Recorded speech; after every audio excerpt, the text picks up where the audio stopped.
Ta-da! Okay. I just realized right when I did that this is the weirdest thing in the world for me to sit in front of a camera and talk to humans. Nobody's made for this. If you're made for this, you should be questioned immediately.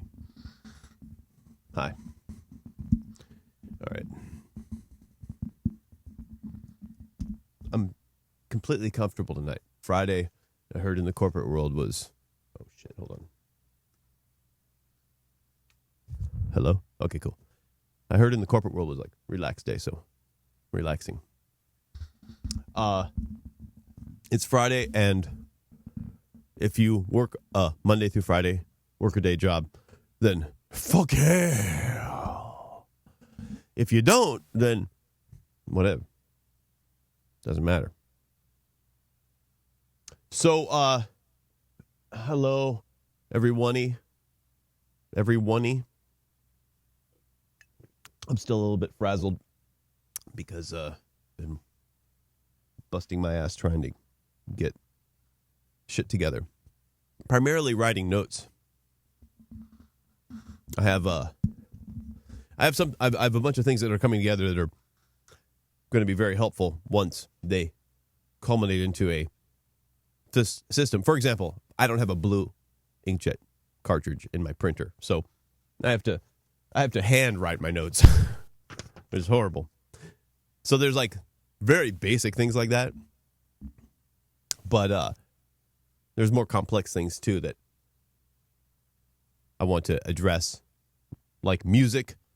I've got the ability to play music now, and I don't have the technology to simply, have a button right here that plays a certain song. Because when you do stuff like that, you have to have basic shit. It has to be real basic.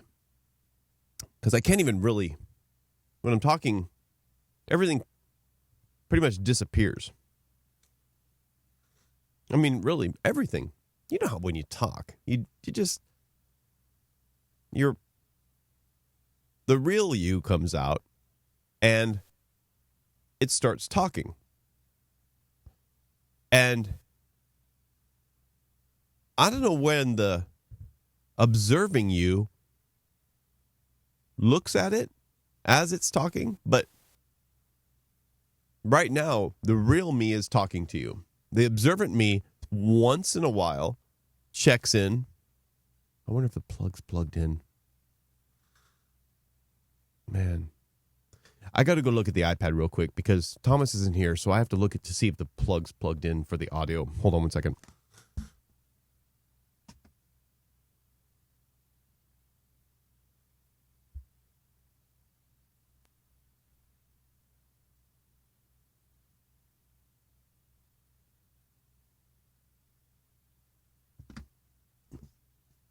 Yes. So when the real you is talking, it's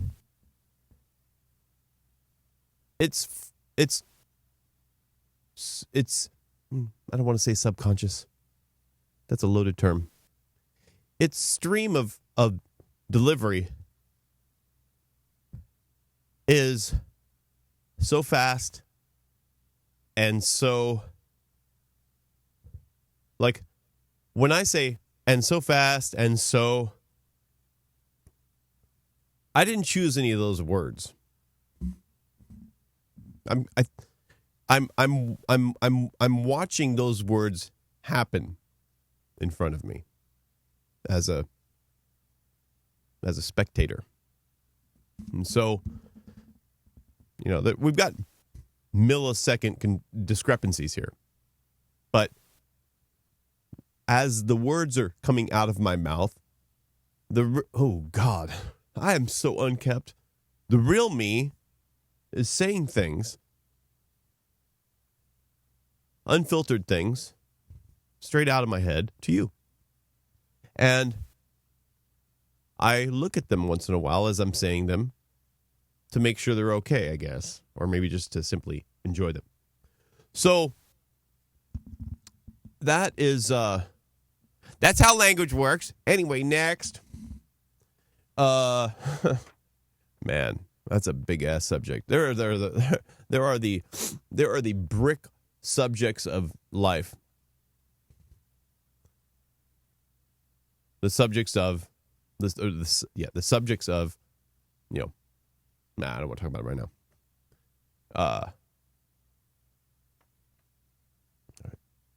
I need a blank piece of paper just in case I'm going to write something, just in case I'm going to remember something. I have BO, like you wouldn't believe. I have like a friend of mine left the white type of deodorant rather than the clear translucent type. I don't like the white type. I'll wear it, but I don't like it.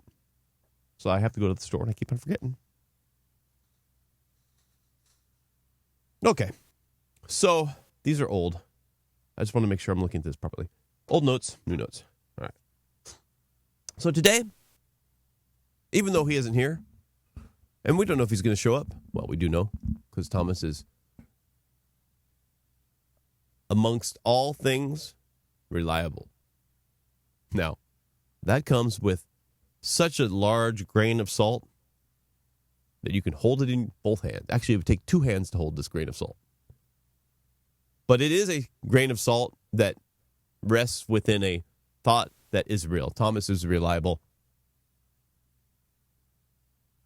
in a very, one would say, very narrow band, a spectrum, very narrow, very like Violet 533. Like he's very reliable. He'll be here. It just, we don't know when. I told him that I knew Fridays were hard because I know I tried to presume that, oh yeah, you're probably taking your family out to dinner Friday night, date night. You got a lot of things going on Friday night. Thomas doesn't have Friday nights, but Friday night. But he said, no, it's just because. So it really wasn't actually a Friday that was a problem. But I think that there still is. I mean, Friday is a marker of sorts during a week. So, because the weekend is about to happen. So it's not that Friday is the night of plans and celebration. It's the evening before a weekend of things that are going to happen. So I think that might be striking him every Friday, which is why he's not here. I mean, I got online, and while I was signing on to Facebook to be live, oh shit, I forgot to do Instagram. I saw him on Facebook. I saw you on Facebook, motherfucker. Yeah, and so I see him on Facebook. So he's looking at his phone on Facebook. God knows where he is. Probably at home, trying to peel away. And but he does a lot of communicating. Thomas is a very, very he loves the telephone and he loves texting. He loves talking. He doesn't seem like he does, but that man will talk for a good half hour on the phone. I can't talk for but 5 minutes. I mean, sometimes somebody will trap me. I'm sorry, I mean, when Kendra calls, Kendra, by the way, I'm sorry.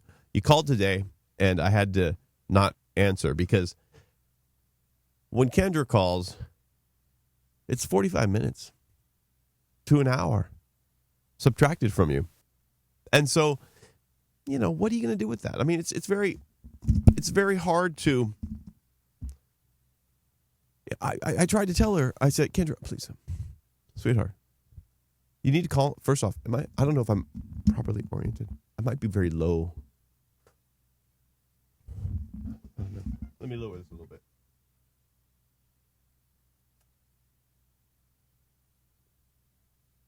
Okay. How about that? All right. I said, Kendra, listen. Can you try to take our conversations and turn them into 20 or 30 minutes? Like, force yourself off of the phone. because, and this happened, Eric, as well with you. Okay, we know, we talked about it. It's not only female, it's male as well. I'm a yapper, but I'm a different kind of yapper. So I told Eric, but most importantly, I told Kendra. First off, Kendra has a cell phone. She has a love for the cellular connection rather than the VoIP connection that can't be broken. So I can't get her on a dual duplex VoIP connection for the life of me. I can't get her on Hangouts. I can't get her on FaceTime. Voice only, no, not visual. Because there's a dual duplex capability that comes inherently with the VoIP system. So if I'm talking to you, let's understand this. If you have a person you're talking to, even if it's somebody like me with Kendra or Eric, where we want to talk to them, but we don't want to do an hour every time. We don't want to do a hard hour every time, you know. But even if you have to, whatever the span of time is, definitely request a VoIP connection, and that simply is either FaceTime or Google Hangouts or Duo, audio only. You will experience a connection that makes you feel as if the person is sitting right there. It's amazing. I mean, I don't know why it hasn't taken off like wildfire. Like, why hasn't the VoIP world said, oh my God, it's amazing. I can hear you like you're here. But I'm not looking at you, though. I just hear you. It's like safe. You know, what I remember when I was dating on apps. And if I saw they had FaceTime, I would call them through the audio system. But, you know, chicks freak out because it's like, oh, here comes the stalker. They're trying to fucking like get on. It's not quite the telephone number, so it seems different. So now it's weird. So now he's a weirdo. But in reality, I'm just trying to get a clear conversation with the chick. And but as far as friends go, if Kendra, please, if you're listening right now, the only reason I want you to call via audio on through an app like Duo, Hangouts, or FaceTime. The Baw's calling. Hold on one second. Not on FaceTime. I think the Baw has Thomas hostage. Let me see. Let's check into this really quick. What'd you do with him? What'd you do with him? What? Oh Jesus! I can't fucking get it fast enough. The Baw. I tried to answer. Oh shit! What's wrong with Thomas? Did he die? Did Thomas die? Oh God! I don't like it when a friend doesn't show up to what anybody doesn't, when something doesn't happen, and then a loved one calls. I feel like they were in an accident today. Thomas has he's perished between two diesel trucks, rushing to the show, knowing you would be upset if you weren't here. If he wasn't here. So while he was, oh wait, hold on. She said something textually. You go see a face from the nose down, dork. Oh shit! Oh, thank you, baby. Hey, I appreciate that, sweet pea. Okay, hold on. Wait, hold on? Nose down. All right. Okay, Thomas is alive. Thank. Right, there we go. No down, dork. Here's what she said. You go see a face from the nose down, dork. Bah. Here's what I want you to do. I want you to take 10 extra seconds when you write a text. Please. But no, don't stop the party. Just keep on what you're keeping on. You got fucking base from the north down, dork. What? I thought you were going to give me information about Thomas. What, can't you did you release him yet? Have you let him loose into the world? So from the nose down, dork. Okay. I can't see what the view is, so I'm trapped in this Anyway, I was saying that, I don't know what the hell I was saying. See what happens? You can't let a person with very low working memory get deviated. I have deficiencies, and one is working memory. Long-term memory, I'm probably, all of my memory is shoddy, but working memory needs help. So, if you're gonna inject something important like that, you have to nose down, dork. Then you got to tell me. But don't forget you were talking about, because I can't even remember what I was talking about. God damn it. So, anywho, what the fuck was I talking about? Nose down, dork. I guess maybe it's not that I can't remember what I was talking about, but it's so yummy that you said, nose down, dork. It's so funny. I'm like occupied with this thought. What I was saying something like social commentary based. It was very important. The world was wanting to hear what I was saying. Thomas? Was it Thomas based? A lot of remnants from disassembling that robot yesterday. Man. Honestly, I don't know what I was saying 3 minutes ago. Bob, text me any kind of text and remind me what I was talking about right before you said, note down, please. I'm looking at my phone, waiting for you. Just remind me what I was talking about. Even if you didn't like it, just remind me. Write it on the phone. Write it on the screen. Do something. Hurry up, bah. You're going to be the producer next week, right? Monday? Okay, I have an announcement. I have an announcement. The Ba is going to be a guest producer next week for 5 days, from Monday through Friday. She's going to handle it. And we're welcoming that. So this is a good example of the Ba's concern for accuracy, concern for a well-managed performance, and the ability to inject opinion on that performance. Because a lot of people will understand that you're from the nose down, Dirk, but they'll never tell you. Ba has the strength to do so because probably in the past she's been right. I think a lot of people, there's two, I'm going to whittle it down to two veins of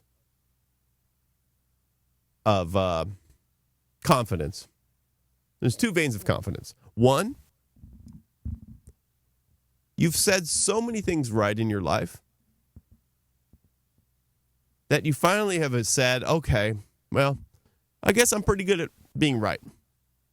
I don't know who those people are, but we're all those people. Everybody accumulates that to a certain degree. Then there are the people that are born right. And I've met them. I don't know what Ba is. We're both the same. We're born right, and we're being born right. Oh, here she goes. See, tell me, please. What the missed call? Hey, you there? Thomas Drake. Here's Thomas. Thomas is on Messenger right now. He said, hey, you there? The fuck? What do you mean, hey, am I here? What am I dealing with here? Here he said something else. Hold on. Raise your camera up some, Thomas Drake. Raise your... Fucking, who cares? My director tells me from a distance, hey, raise your camera up some. Boss says, from the nose down, dork.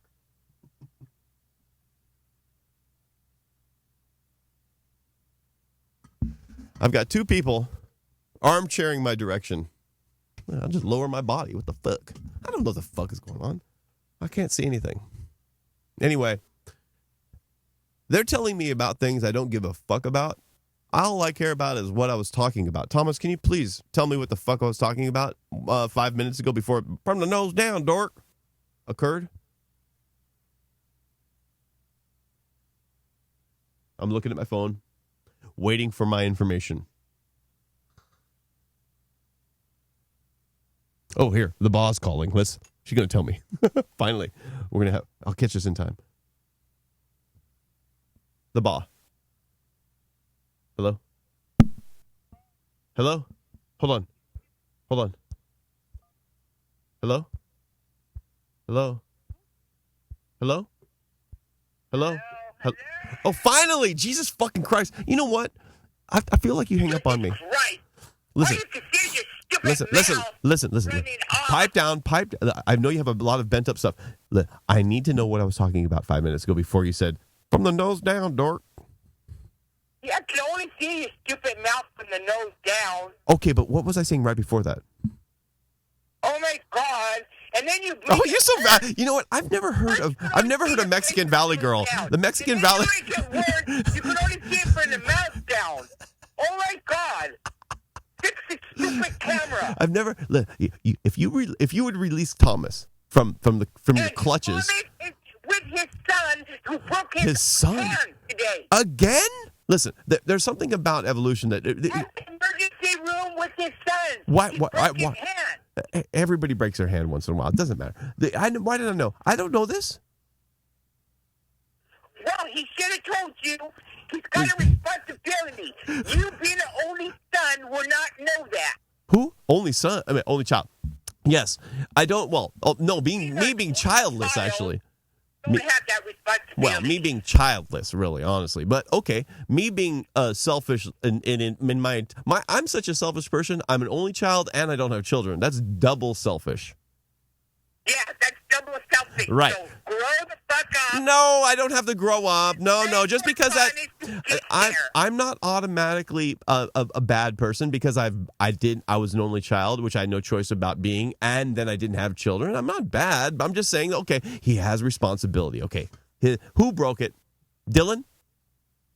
No, Donovan. Oh my God, what happened? The same dumb hand. Oh God. Same hand 3 times. Oh man. So now he's got to go see a specialist. Well, yeah, he's gonna hurt it like permanently. Yeah. What the hell? What was he doing? He did it in school. What part of school? Like afterwards in baseball, or? He did it in PE. Are you shitting me? You know, in PE, how do you? What the? How does he get so excited I don't during? even know the details. I know. Okay, I understand. Oh my God. Broke his hand, and now he's in a lot of pain, and he needs his daddy. That's why you have 2 parents. No, sometimes you need both. No, what's Tom gonna do? When you're a child, you need your both parents. You know what happened to me? I didn't have daddy. No. I didn't have my daddy. Never had my daddy.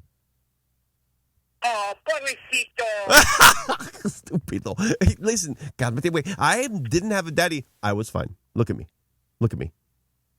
You're not fine. I'm okay. Because you needed your daddy, and now you're whining to me you didn't have your daddy. Right, exactly. I didn't want a daddy.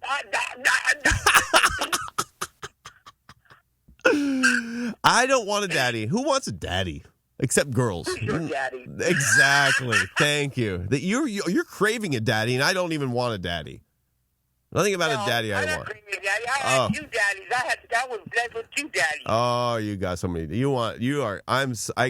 Anyway, I'm not going to talk about that. So, okay. Now, so Thomas. And what since I'm supposed to be a producer? Oh, no, you are a producer temporarily on Monday. I welcome that, and I'm totally happy about that, and I can't wait. And what time are you going to be here? Oh, my God. What? You said it. Are we? I don't even know what a producer do. It does not matter what a producer do. It matters that a producer. Here's what okay. All I know is I know how to criticize you. This is part of production. When you produce, what it means is actually the actual direct terminology. Okay, so you're producing something. That's such a vague term. That's like I make things, right? But what you're doing when you criticize me, what you're doing is first off, you're helping me understand what your view is, right or wrong, that I do. Okay, I can accept it or not. That's producing because you're helping me understand what the fuck is going on. I don't gotta fucking take everything, but some of it's highly valuable. Some of it's funny, and then some of it's totally wrong. Okay, and then we can argue about that. So that's one thing. Now the other shit, like producing, that you won't have to do is, guest appearances and all that kind of shit, because we don't have guests yet. So it's no big deal. We will invent your version of a producer for you so you can have fun with it and actually help the show out. Like, there's ways to type to me while I'm on the show telling me this is stupid or this is good and helping me. Do you know how to surf the web? No, I never do that before. You never get on, like, in a browser and, like, look around for Brad Pitt's photo or John Wayne's face? No. What? I have a book, John Wayne. You never look around on the web for John Wayne images? Oh, no. Why I not? have a book about him.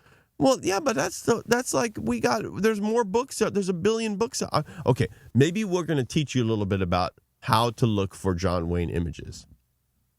Okay. And we'll give you a little bit of a heads up. Anyway, whatever you do, it'll be fun. Because it'll be, first off, it's just going to be funny and good for us. And secondly, maybe there'll be one or two things that I could show you how to do that will, do you have a computer or is it only the phone at the house? No, I don't have a computer. Thomas stole it and then he lost it. Oh, my God. He did. He stole it out of my house. How do you lose a computer? Yeah, it got stolen Oh, out of yeah. his car. From his car, from the parking lot. I know. He'd be leaving everything open and He took it shit. out of my house, but he didn't tell me it took me a long time to buy that laptop and he didn't tell me he took it out of my house. Oh, but he needed And then it. they stole it. Yeah, oh God. All right, so, eventually, someday when I make money, I'll buy you a new computer, okay? That's for sure. But in the meantime, I'll show you how to look for shit, even on your phone. But nonetheless, I want you here on Monday. Can you be here on Monday? Yeah. No? Yeah. You can? No. Ah, cool. Okay, so Monday, the ball. And what we'll do is we'll sit you behind a computer and we'll show you the basics. And then I don't know nothing about computers. This doesn't matter. I'm going to show you very basics. Like, I'm going to show you, you know what an A is on a keyboard and the B is on a keyboard. I mean, it's not like you don't know what the fucking letter looks like. Yeah, I'm confused, stupid. You know what the fucking letter C looks like. So, and then don't worry. I'm going to show you the very, very basic. I'm going to show you how to look up if I say the word, Siberian cat. Okay, Siberian's too hard to spell. I don't even know how to spell that. Like, if I say the word broken hand, like, if I argue with Thomas, your kid didn't get a broken hand, and we start arguing, what you're supposed to do as a producer is you're supposed to look up the word broken hand and then show us. Did I tell you that I'm dyslexic? Well, you can look it up backwards. It'll autocorrect. Okay. It'll be fine. Don't worry. If you type in everything like Egyptian style, it'll autocorrect you. Don't worry. We'll figure. Dyslexia. There's nothing like error in this show. If you're a dyslexic producer, we're gonna find nothing but happiness in that. So don't worry. It's gonna be funny. If it's not correct, it'll be funny. We always have the funny part to rely on. Don't make fun of me, Todd. Oh, listen. All we do is make fun of you. Come on. How we don't only survive on making fun of everybody. How else is the show going to exist if we don't make fun of everybody? And you can make fun of me. I suck my big nose on my fucking stupid shit. Go ahead. Go ahead. You're the queen of it. You're the queen of it. You're the queen of it. You know what you are? You're the public's. You are the voice of the public. I'm such a dick that you come back on me and slap me in my face. So I welcome that. I would never do that, Bobby. Meant verbally. I would never stop. I would never put my hands on you like that. Verbally, you do. Verbally. Oh. It's nice. I like. No, I know it, and I'm not taking it serious. I'm being funny about it. It's funny that we argue and it's cute. So don't worry about it. It's all good. It's all good. It's all good. And what? Okay. So what's Thomas doing? Is he sitting Is he playing Game of Thrones in the waiting room? but you got to fix that damn camera, man. You can only, it ends at your nose. You only see my mouth talking? Yeah. Okay, I'll raise this. Even right now? Okay, here. I'm going to dip down. How about now? Better? No, you can only see your nose, dork. No, I'm fucking dipping down, girl. No, you can only see your nose. Wait for a second. The delay. Hold on. No, it's not even delay. Look now. I'm looking at my phone and all you see is your nose in your big fat mouth. Keep on looking. I'm looking. All you see is your... You don't have to fix that damn camera, dude. You're fixing the microphone, not the camera. And you're playing with your mouth. What about now? Oh, yeah. See, that? I can see your face. Yeah, that's right. See? There's a big old delay. Man, I swear to God. All right. Listen. Okay, so should I expect Thomas to not show up tonight? Is it going to be his first night he missed? No, he probably won't show up, but it's going to be probably late, but... Okay. He probably won't show up because he was at the pharmacy last time. Well, when you go to the pharmacy, you're ending the experience. So what are you talking about? No, the pharmacy is the period to the sentence. Daddy. His daddy needs his Oh, listen. On his own. His daddy be with him. What's his daddy going to do? Coddle? His daddy needs to hold his broken hand. His what? His daddy needs to hold his broken hand. Which hand? The broken one? Don't do that. Yeah. No, he doesn't need to hold his hand. You know what? There's enough of this whole coddling. We need to stop with the baby. He needs to hold him. He needs to be with him. No, he doesn't. The baby's fine. The baby is like actually halfway to adulthood. No, he's not. He's still a little boy. You know why? Because you're both holding him back. No. Donovan cannot leave within 5 feet of the building. You know for a fact that you broke something, your daddy was there holding you. Yeah, but I don't. Well, he wasn't. Don't lie about that. Don't even lie. I'm not lying. I like at that age. Of course, I'd want some support. I agree with it. I'm not saying that. I'm just looking to. I want Thomas. Okay, well, I don't want my grandson to be your age and wishing back then that his dad was there. Yeah, but he's there too much. He's there too much. What? No, it's not going to happen. Well, I'm just saying, kids need to go out on the street by themselves once in a while. No, his child comes first. He's what? Bobby, one night and you holding the show down is not going to kill you. No, I'm not worried about the show. I'm not worried about the show. He can stay out all night. That's fine. I'm just saying, I'm not trying to talk him into coming over. I'm just saying what he knows this. What I'm trying to have him do is push his kids out into the street, let them fend for themselves for a minute. Quit with this whole. Why should he? Because. No. They'll be out there as soon enough when they're 18. Oh! No. They don't need to rush it. They need to keep them. Oh, you've lost sight. You remember what it was like to be out on the street by yourself and everything was A-okay? No, yeah, I remember. Oh, wait, you're streeting. At a very young age. I know. Okay, let's not compare your life to the regular human life and I had joined. Well, no, I was more of a baby than you were. So I know you started early and you're pretty hardcore. But predict or remember what it was like for regular people that weren't so street savvy like you. I wouldn't know because I never was a regular person. I know. That's why I had to back off of that because I know that you were quite advanced. You know? Yeah, so I wouldn't know. Okay, well, I'll talk to somebody else about that. But anyway, okay, tell Thomas I love him and tell him to hold his hand and tell Donovan, everything okay. And no, you tell him all those little things, those darling little things, your stuff when you see him because you'll probably see him before me. Okay, you're going to be fine, the baby. The baby going to be okay. All right, Donovan doesn't even want to be called a baby anymore. Bobby is such a dork, I swear. So what? Who cares? The things that come out your mouth. I love you. I'm going to do sometimes. Whoa, don't be nasty. Listen. Whoa. Don't be nasty. Don't Don't say the private things, okay, please. Stop it. No, I'm going to put chili in your mouth. Oh, God, Okay. Chile. Stupid. Chile. Okay. All right. Hey, Monday. I need you here at 6. How to feel the need. How to feel a want. No, it's not a want. It's a demand, requirement. You are ordered to be here at 6. I can't wait. And that's all there is to it. Oh, my God. I can't wait. I've got the chair ready. Everything's cool. We're going to put you down. Don't worry about it. You just stay. I'm going to show you how. And you can play. And if you don't like it, you can leave. You don't have to hate it. You don't have to like it. But we're going to play and practice. Don't worry. But be here at 6. Because Thomas, just be here at 6. Okay? I'm serious. All right. We'll see how it goes. Yeah, just be here at 6 on Monday. You don't need to think about anything. I will pre-think about it for you, and then we're going to put you down in that chair, and we're going to let you have a keyboard, and we'll see what happens. If it sucks, it sucks. If it's good, it's good. But we'll play.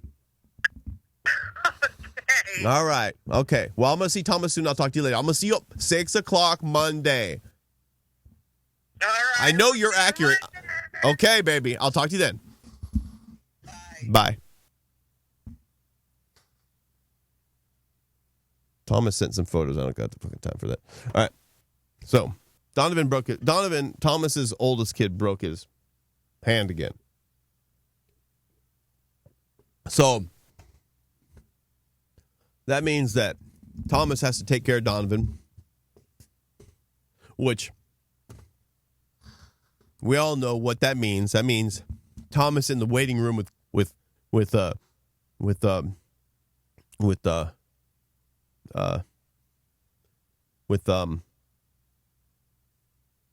God, I don't know the name of the damn stupid game.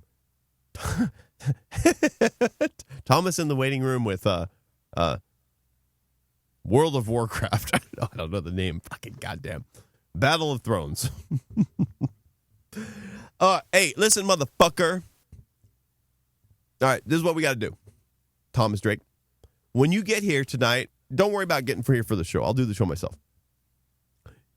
When you get here tonight, we're going to watch Joker. All right? Because this weekend, we're going to watch the Oscars. I found a way to watch the Oscars for free. And we're going to watch that as well. But we're going to watch Joker. We're going to watch Joker together tonight. So when you get here, all you got to worry about is watching Joker. Okay? Because we both need to watch that. I mean, that we are the downtrodden supreme, so we need to see whatever else everybody's making a movie about. That's us, basically. Okay. Now, it does take away from the title of the show, which is Make Thomas Great Again. It's perfectly titled for tonight. Because he didn't show up. Because the baby hand. The baby hand going. I ain't going. Yeah, I don't know if I fuck baby hand. So, don't talk about his babies. So, I'm gonna jump ship on that. Well, no, we're gonna come back to Make Thomas Great Again. Making Thomas Great Again. What that means is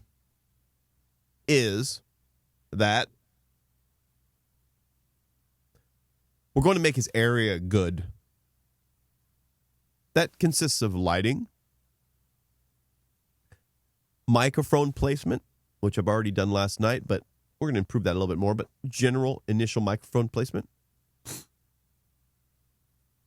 And his chair, most importantly, which coincides with the C. So everything that helps him with posture and comfort through the show, which is oftentimes quite long, is a concern of mine, because it's not easy to sit here and switch cameras, be involved on the show, and because don't forget, once in a while I'll say I like the color teal. What about you, Thomas? And so I'll launch in on him. I gotta fix this mic whenever I move my foot of him. He's. I hope that he responds quickly, and so there are demands on him that you don't know about that I try to not get too pissed about, but we have to make everything else about his life in that booth comfortable and rad, so that all of the other things are more accessible and dealable, rather than the creaky chair or the carpetless floor or the tap of the iPad. I want the guy sitting in like the complete immersed flight simulator, so he can really enjoy what he's doing and do it well. So that first and foremost starts with the lowering of his director's chair. So I think we could do that with the tool. We're going to do that. So, but, not going to do that right now. But we're going to take care of that. And we'll just take like a couple inches off the front and an inch off the back. I'm going to lean him back a little bit. It's a stool, a bar stool, but a padded one. And then we're going to put arms on it. We're not going to do that in front of you, because I know an unplanned build out gets quite boring. So that is making Thomas great again.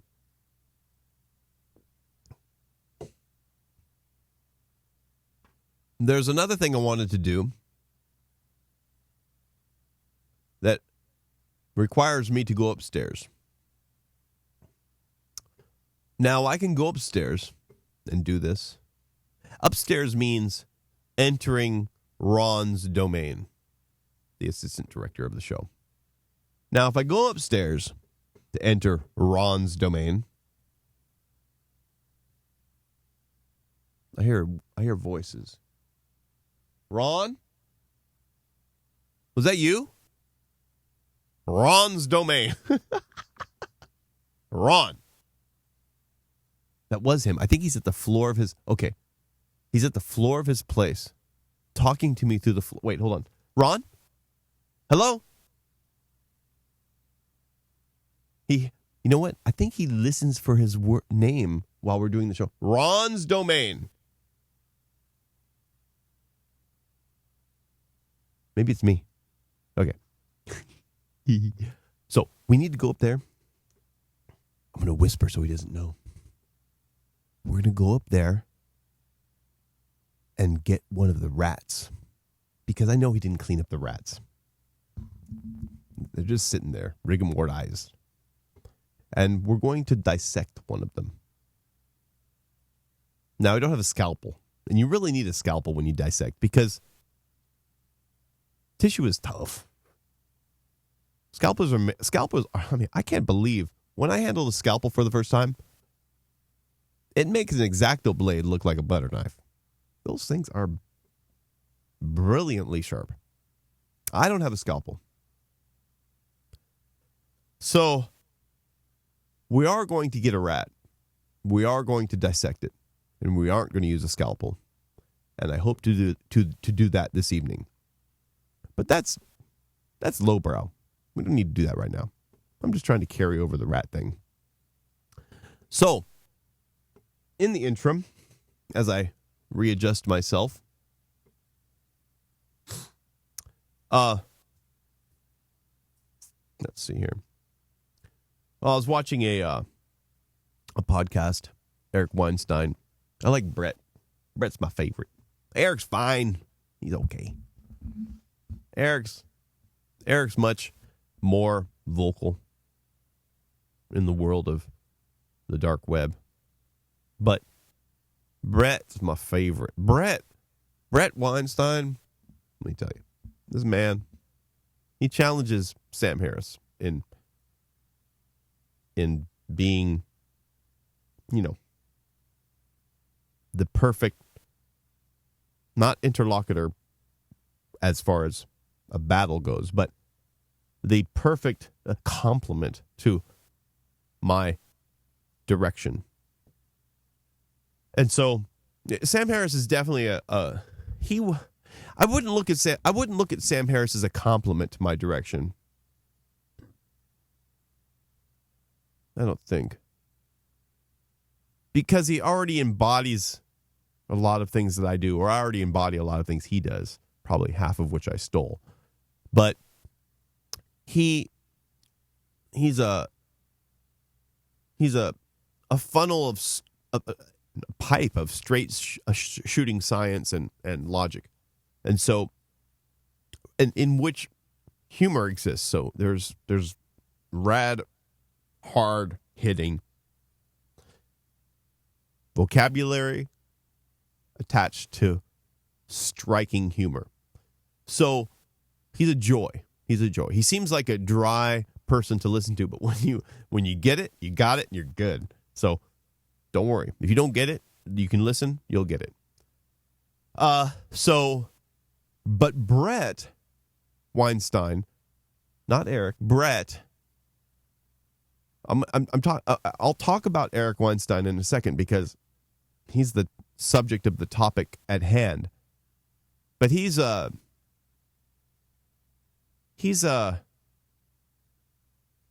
stepchild to Bret, even though I believe an older brother.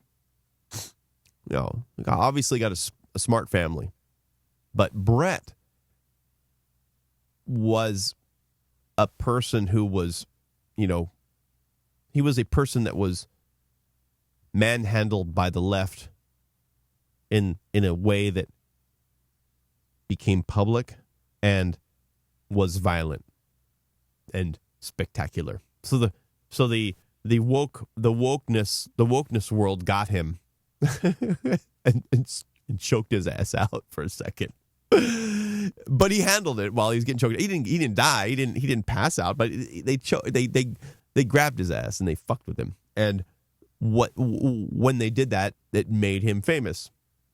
As often, what happens when the mob gets you? When the mob gets you, if you survive, it's pretty much a rite of passage. You emerge from the smoke, and you tell your tale, and you expand on what you were doing originally to get that punishment from the mob, which is, as long as you stay consistent, you just keep on talking. So Bret did that and became famous from that attack.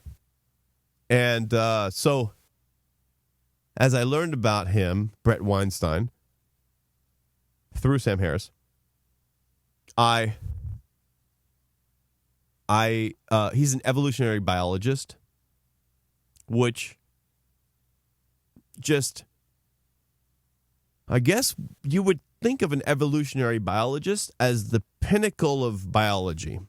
There's nothing, I don't know how much further you can go into the study of biology. Let me get down because I'm supposed to be low. I don't know how further you can go into biology unless you're an evolutionary biologist. Because everything about you needs to grind into the process of biology. The weird noise. So Bret, I guess he's a theoretical biologist, if that's what that would be called, because he deals with subjects that seem theoretical. I don't know if biology can have a theoretical vein in it, but because it's very empirical as it can be. But okay, let's just I give him the theoretical title because I want to elevate him as my favorite biologist. I guess you could look at him as the next Dawkins. And they've already battled online. Richard Dawkins is famous. Old and famous. Love his arguments. Atheist supreme. He's so rad. He's so sharp. But, we're looking as I am in the middle of those two age groups, I'm looking for maybe new blood to attach to. So Bret Weinstein is definitely that, and I am fully a barnacle on the bottom of his ship. And God, I wish he'd produce more information online. Videos. He was on a jag for quite some time with shorts that were very revealing. And then he started a podcast called Dark Horse. And I said, okay, I'm going to give you $2 a month, Patreon.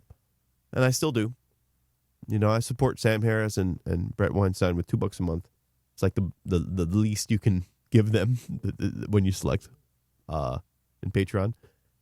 And not in Patreon anymore. Sam, he gives straight to Sam. I think Bret still goes through Patreon. But Patreon was being a dick. They did something with Sargon of Akkad where they took him out of the mix because Sargon was being what one would consider an ill communicator. what the Beastie Boys would say, ill communication, but what one would consider morally incorrect. What we all would consider as a button-pushing hot prod into the direction of the left that seems to have control of academia and all of the tech conglomerates, veins, and he would just push buttons, and we needed that. We need that still. You know, Jordan Peterson, all that shit. So he got pilloried for that, for his life and his commentary. And so Sam pulled out of Patreon because of what Patreon did to Sargon of Akkad, Carl. And when I heard this guy Sargon of Akkad, I thought, well, he's probably some knucklehead. But when you listen to him, you're like, oh, my bad. He's actually brilliant, you know, to a degree that even if you don't agree with him, he's learned in his stance. I mean, the guy's out there with a microphone in London, you know, doing the job of his side. So I'm exposing you to the life, which is my watched life on YouTube, which I should make available in a particular way, maybe in a playlist. You know, we should develop a tailored playlist group that, if one would start without randomizing, one would experience a cacophony of, or a layered effect of from baby to from cradle to grave of what I've experienced on the web. Just to give you a view, you know, I wouldn't mind your version as well. I like that exchange. But since I'm on the video web, then I should produce what has influenced me from the video web, which is, I think, our primary learning tool at this point. I think academia is they're either worried about the way in which the web can give you large chunks of knowledge, as does academia through lectures, or they're, you know, ethically supporting it, like MIT and Harvard and Yale, where they give us their broadcasts of lectures to learn from as well, even though we're not attending Yale. I've done tons of classes, not test taking, not anything laborious, but the lectures, time after time, we'll watch, sometimes repetitively. So there goes the process of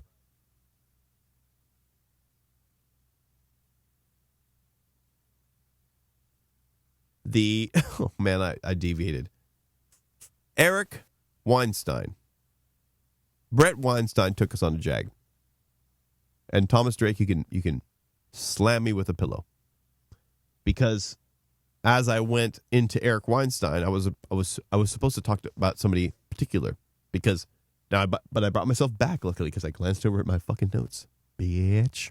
Shit.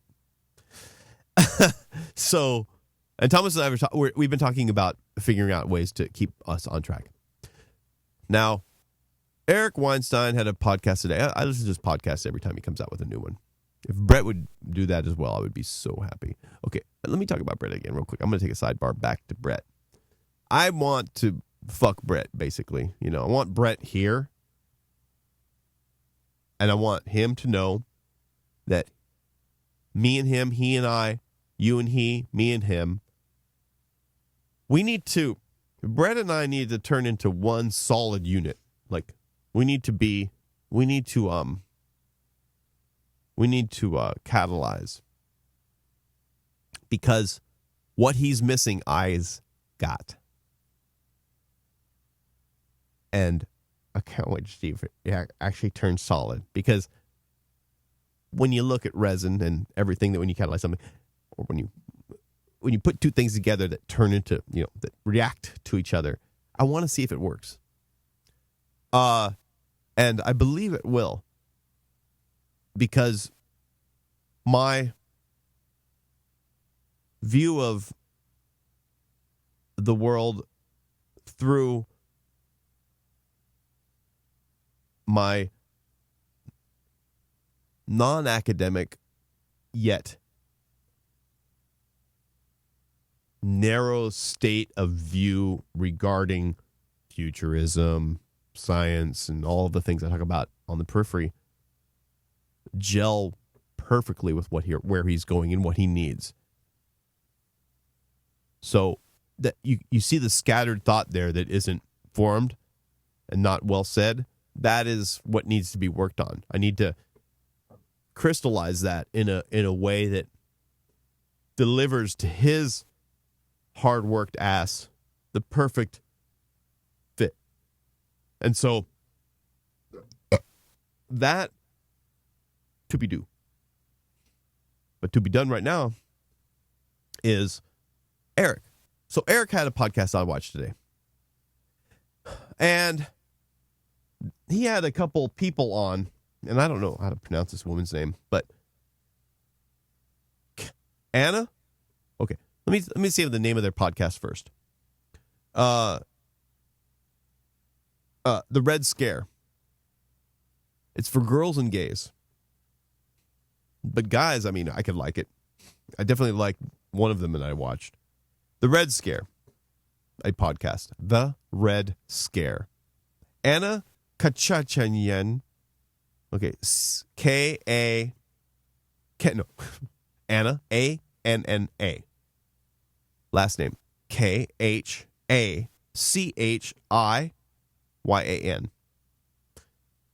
She's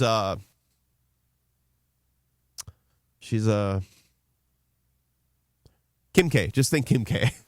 Who's Kim K? What the hell's Kim K? The hell? Goddamn. Kim K. The hell is she? Large group of people, persecuted, you know nothing about. Kim K. She's of the same gene pool. Okay. Sorry, I don't know the title of the race or the culture. It doesn't matter. Who cares? And then there's Dasha, her partner, and these two chicks. Okay, they're really. I mean, they're the queens of the wokelessness vocal fry. They have the drag that will irritate the fuck out of you. And battle the battle the woke with wokelessness. They're just being punk as fuck regarding what is. It's kind of like a schismatic brother of mine. I don't know if they're lesbians or straight, but whatever. They're kind of cute. Dasha's pretty cute. They're like half an embodiment of where I like to be, and then the other half not and taking that other half and moving forward with it, which I kind of want to join. So the part that doesn't agree with me is still tantalizing. I like what they're doing with what I don't agree with, and I want to join that even though I don't agree with it, which is kind of weird. So what I mean is that when you see something you don't agree with, but it still has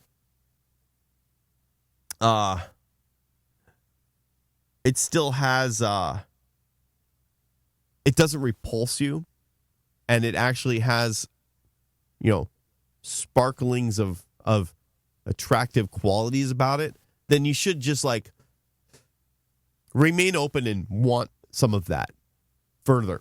And they have that. And I know that I myself have the same, if you're not here in California, the vocal fry too. So when you look at me from other than California, you're going to see me as California. And so that there's just like a big mishmash of fucked up shit. 2 Russian chicks. Well, one's from Belarus, and I'm dealing with a fucking chick and a dude from Belarus. What's up, Dimitri? God forbid there's a billion Dimitris. But Dimitri is my buddy in Belarus, okay? From a graphic design perspective. He sold me on a website development program. And Dimitri and I are friends on LinkedIn. So if you need to look up Dimitri, you can go to my LinkedIn page, Bobby June, and then you'll see Dimitri. He gave me a prop, and you can talk to Dimitri. He's in Belarus. That's how I know why Belarus is. And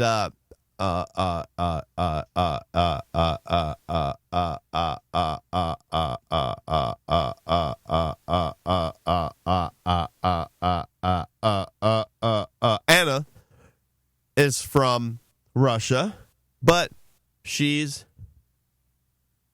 I still don't know. Kim Kardashian. She's the race of Kim Kardashian. I don't know what the fuck it is, dude. What the fuck? Kamakashian. What the fuck is that race, dude? Oh. Or country. What the fuck? Whatever. The fucking Borat shit. The fuck, man?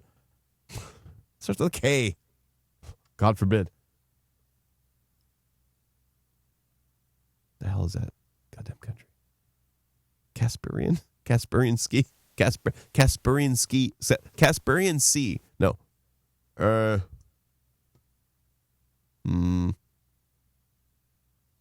Kamudich. I don't know what the fuck it is. This starts with everything over there starts with a K. Anyway. These 2 chicks are funny. So, check them out. They're good. The vocal fry is there are some things out there that I can't deal with. It's very difficult. Sometimes, as much as I want to watch a podcast with a particular individual, I cannot. If there are too many, and I might be of this ilk where I deliver something and you just can't stand it, and I understand, and you got to go away, and I understand because I do something and it's wrong for you, that's fine. Everybody's got their wrong and right. But if I hear, certain words said, I can't hang because they're just always there.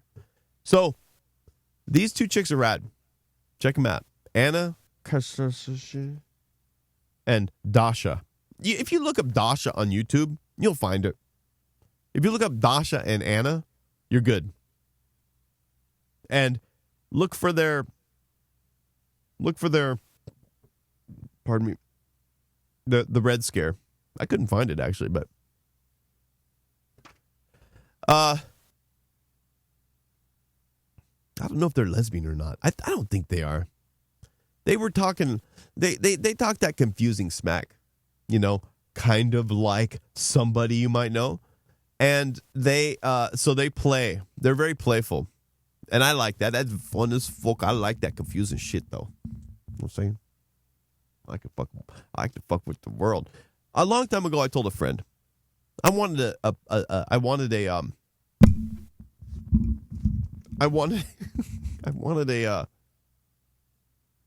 sidekick. I wanted a sidekick. No, I still want a fucking sidekick. I wanted a sidekick, and I knew I needed a sidekick, and I talked to my friend, which he's not my friend anymore because I defriended him. Okay, but in life, not on Facebook. In life, I said, nah, fuck you. Okay, unfortunately, we do that in life sometimes. But he was a guy, and he wouldn't have been good now that I know what this actually takes. But when he was going to do it, the thought of it all was beneficial for the show. And motion detected at the murderer. I think that means Thomas Drake is here. You've all been waiting for it. Thomas Drake, hello. Okay, we're gonna see if he's here. Anyway, all right. Screw those thoughts. He left his baby. That means he left his baby. That's not good. I don't think he should have come. When you leave your baby like that with a broken hand, that's sad. He has very selfish thoughts about what he's thinking about right now. I don't know what he's thinking, but it can't be good. It doesn't sound like it's good. If he's here, it doesn't sound good. If he's not here, that's good. But if he's here, that means the baby's crying without him. So if he shows up right now, you rest assured there's a child wanting in the distance. Ball's right. I'm selfish. And nobody should be like me. Thomas Drake was doing the right thing. I'm doing the wrong thing. So Bob's right. So if he shows up, right now, the fucking dick. Thomas Drake about nothing, murderer. Thomas Drake is a murderer. He showed up. So do watch the Red Scare. I'm going to get into them. Because these are two chicks that are just doing a podcast like we are. But they bounce like pow, pow, pow, pow, pow, pow. And they're not comedians, but they have I thought this Anna girl was the shit. Or not the shit, okay? I can't deal with too much vocal fry, okay? As much as I got, I can't deal with it when I listen to it. She has too much. She's, okay, I just know what I'm talking about. And it's just a little bit too much self-importance, okay? There's not enough deprecation has to come out once in a while. You have to be an idiot because you really are. And you just need to make sure you point it out when it is true. Or at least possibly true. Uh-oh, the door happened. So, Anna was cool. Cool enough. I didn't know how cool she was. Yeah, cool enough. Eric was enamored. But when I watched them together, the Dasha girl, bomb. Cuter too, bomb. So I think maybe the cute factor lit me up a little bit. So if you're a dude, go ahead, watch her. But if you're a guy or a girl, together they're funny. More to say on that. Maybe I'm wrong. I watched one episode. Them on stage. So that's cool.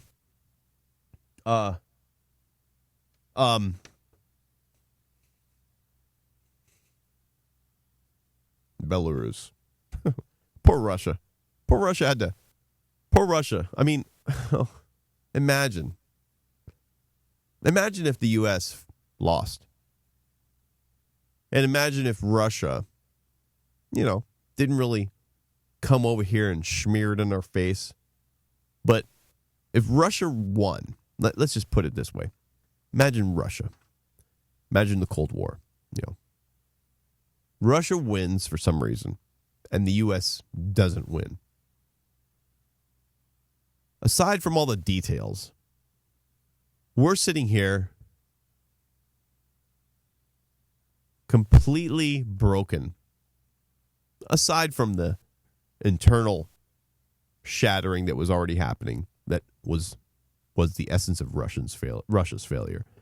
You'd have to include that. You would have to understand that, California hates New York. They were both about to kill each other, or our economy was totally fucked up, or whatever the problem is. We have massive internal problems, and the fact that we lose the war. So this is Russia, but pretend it's the U.S. for a second. Imagine the U.S. just being shattered. And first off, for a motherfucking, in a jot of a dot, that Texas is out.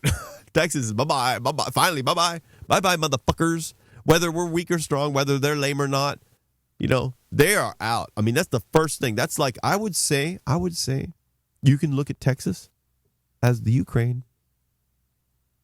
Okay, so let's just call Texas the Ukraine. Because we know that if we've lost the Cold War, Texas would be the first one to go. They'd be like, bye-bye. So we'll call Texas Ukraine. Probably about the right size, actually. Not in comparison to us as a country, but nonetheless, a fairly substantial state. So let's just assume that, bye-bye, they bounce. They create their own government. They become a country. Bye-bye, Texas. And the U.S. then, because of the domino effect, experiences other break-offs. I don't think, Alaska, okay, Hawaii, they're quite distant. And we would maybe, without thinking about it, assume that they would naturally break away because they're already broken away. They aren't even a part of the, contiguous U.S., whatever that means. Guam, of course, Guam and whatever the other country, they just break away naturally. I mean, that's just a natural, hair loss. But you got Alaska. Let's just assume Alaska and Hawaii. Let's not go easy and choose them. But let's look at the more dramatic states, like the ones that are all attached to each other. You got California. California we all thought it was going to break off into the ocean and turn it into an island, but it didn't. And so you got California. It's got a big old fat opinion. You got New York, of course. New Yorkers, motherfucker. Astro Kid, motherfucker. They got New Yorkers attitude. They got attitude, but they're too interlocked with everybody else. The East Coast is so complex. It's like a, little babies all together. So East Coast is not going to have an easy time getting together, separating. Remember, this is the U.S. assuming the Russian lost position. So the U.S. is lost. Texas has left. Russia won.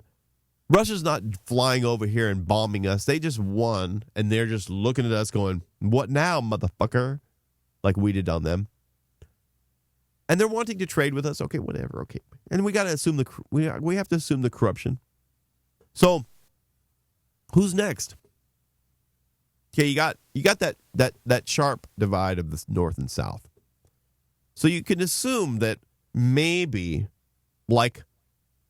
whatever was the rest of Russia that broke off that they couldn't keep a hold of, that turned into Kazakhstan and Zazakazan, all that shit we don't know about yet, that would be maybe the South. Or maybe the North. Maybe the North. No, that'd be the South. I don't know what. This is a question. The question is, when Russia failed and countries separated, was it because the Russian government didn't care? Or was it because the countries were strong enough to survive on their own? Or another reason? So I'm going to say Russia didn't care because it's much easier and much more enjoyable to talk about drama between that type of situation. So, because the South and the North, the South would be like, fuck all y'all. And the North would be like, we don't care. And so there's a natural split there. Now, I don't know where that happens, but I don't know if it's the Mason-Dixon line or where Thomas grew up, but there would be a line. Wherever, I think where Thomas's house was and below would be the South. And then everything above Thomas's home address upward would be the North. Let's just consider that. We got to look at that on Google Maps. I don't know what his original house address was, but we'll look it up.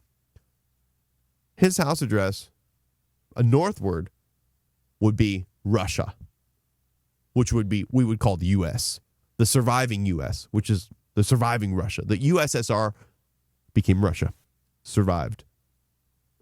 So that includes New York and Washington and everybody else above that whole shit-kicking South. Then there's a shit-kicking South. That becomes separate states. And that's just chaos. We can't have Florida and Georgia next to each other being different. But maybe we can. So that's Russia in a nutshell. That's fucked. Those poor guys. They're just having it's just, when you look at the loss of a war like that, and you look at the fracturing of it all, you have to have, and the internal struggle that we knew nothing about. You have to have some compassion, not in a pitiful way to where it hurts them even more, but just in a way of like, dude, who cares? Fuck it, just come over. You know, so it's really, it's just, you know. Then you look at the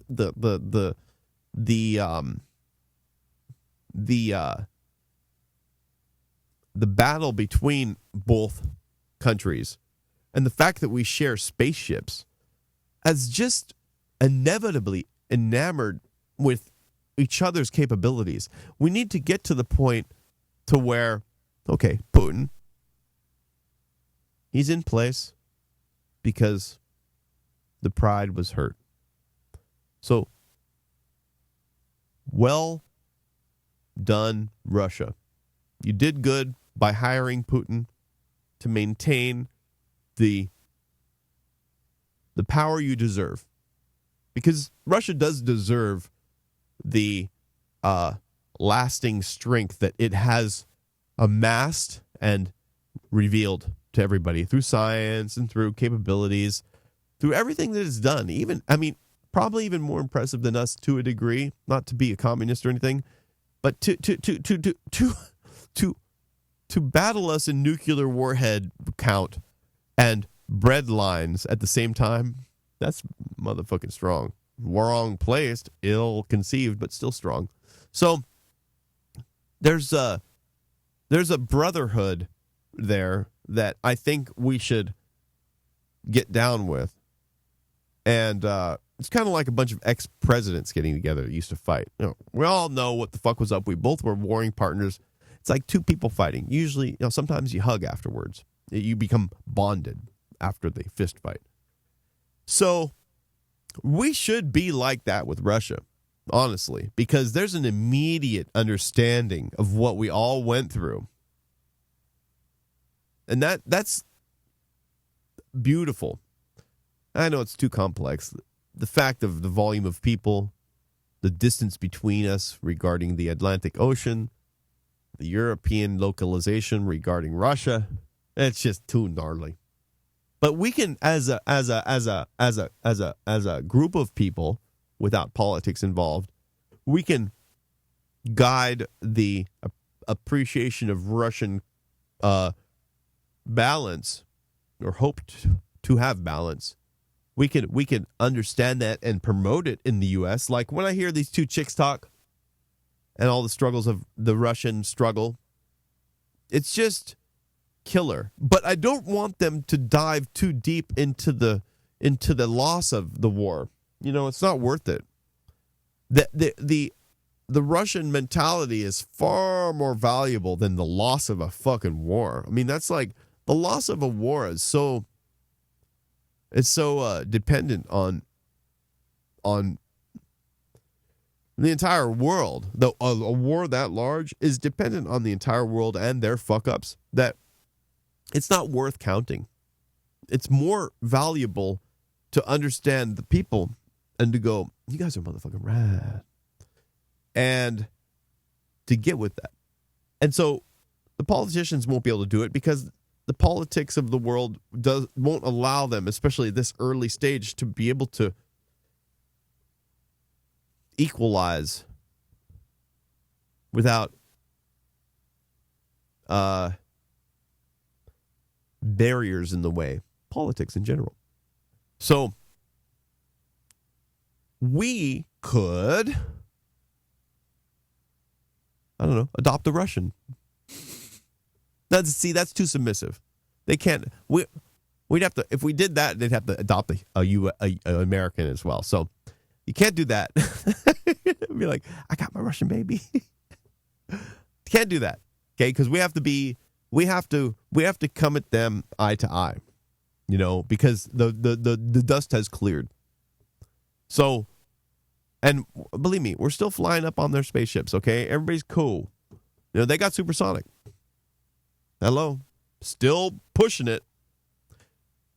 The genius has not left the building, okay? So, I think our political structure will not be able to fully assume the necessary absorption of Russian radness into our general milieu of thought and world and hope and appreciation. It can't be. They can't. It's impossible for the government to be able to do that. We have to culturally do it. And it's cool because there's something different about the government and culture that, and I don't like the word culture. Please erase culture ASAP. That's that globalization part of me. We'll talk about that later. But without talking about that, the U.S. and its people and the Russians and its people, well, it comes from the U.S. first. Because Russians are like sitting there in a neutral state of, hi, what's up, cuh? You know, we don't want to suck your dick, but it's all good, though. Hold on. We're about to hack you. So there's that. We're just trying to survive with it. Then there's the U.S. going, okay, I might get my burger, triple cheese. I need that vanilla shake. And anyway, the Russians. So, but if we take it and go, damn, that's bomb. Like those were our head-to-heads. And so we can start to bring that together. Now, there is a language barrier, okay, but fuck that. That's on their, okay, we have to put something on their shoulders. Learn English, motherfucker. Sorry. World language, sorry. My bad. Who cares? Learn English. But they're fine at that. Believe me, I talked to was it Demetrius? No. Dimitri, probably Demetrius, in Belarus, spoke fine English. They're good at English, like a Korean. Fucking Rocket, 4 years here sounds like slightly an American. So the world language is English. We didn't choose that. It's what happened. So aside from that, get on with the getting on. And that can only happen from our perspective. And with the way that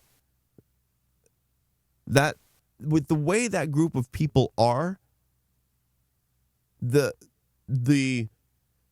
strength of them and the magnitude of them and the fact that we are brothers in arms against each other, whatever that word is, opponents, just means that we need to, like, you know, be together. You know, there's other countries to choose if you want to bond with a country, but us and Russia, I mean, that's just like, hello. It sounds like a solution to war when you take two past warring partners and blend them together into basically like some sort of makeup sex. where it's even better than it was before. It seems perfect. So I call for all humans, all Americans, to buy a Russian child. And then we'll be fine. No, we need to fucking get with the program and get up in their shit. It's bomb. Fuck that shit. So, love to Russia. What's up, Russia? Belarus is cool. I even looked up where Dimitri lived. A lot of trees, actually. It's pretty nice. I don't want to go to Siberia, though. It's cool. So, check out that podcast.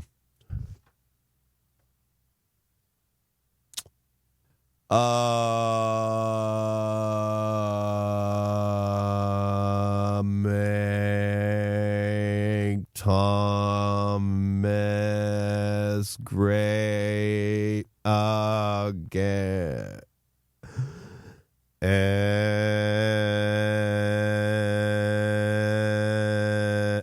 Yeah. I think that, I was talking to somebody today. I don't want to reveal their name, but I'm getting a little bit hypersensitive with the speed of response of humans. Tell me where I'm at with this. Respond, like, subscribe. When a person, I have to put myself in their shoes. And I think I used to do this. I'm not sure. But if you're talking to a person about something and you weave into the conversation a fresh thought, and the fresh thought hopes to include quite possibly something they don't know about. Or maybe something they heard about, but whatever the case is, you're talking to somebody and maybe it's only me, but you weave in an eventual thought, not initially, you're not trying to bring it on them like that. Like, you hear about this? But you weave in a thought that quite possibly they haven't heard about. Because your intuition tells you that, God forbid, they know everything you're knowing. So you weave in this thought and you say it. You launch the thought. The thought arrives. It arrives in the sentence because it's in the middle or the end of the sentence, and you make it even a little poignant. You put a little sparkle on it, a little thingy, a little star. Because you know that exactly what you're saying is something that they probably don't know about. Or might have heard about it, but even then it deserves something special. And what happens is, and I'm trying to find a measuring stick right now. What happens is the response rate increases in time. And I don't know if this is true, but it's a conclusion I came to from within today on my bicycle on the way home. And what happens, I think, is that, God damn fucking Mike, what happens is there people of myself and anybody listening to a conversation and then having something new injected. Here's what happens. Let me not make it too goddamn obscure. I'll say something like,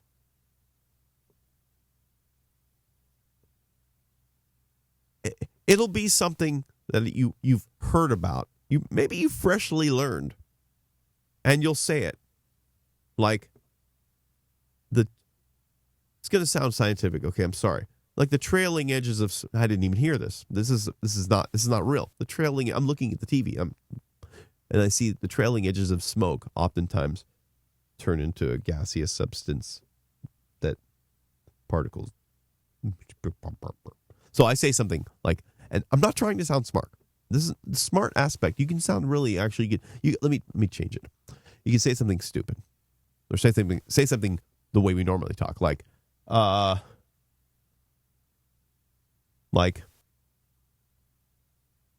Kim Kardashian does have implants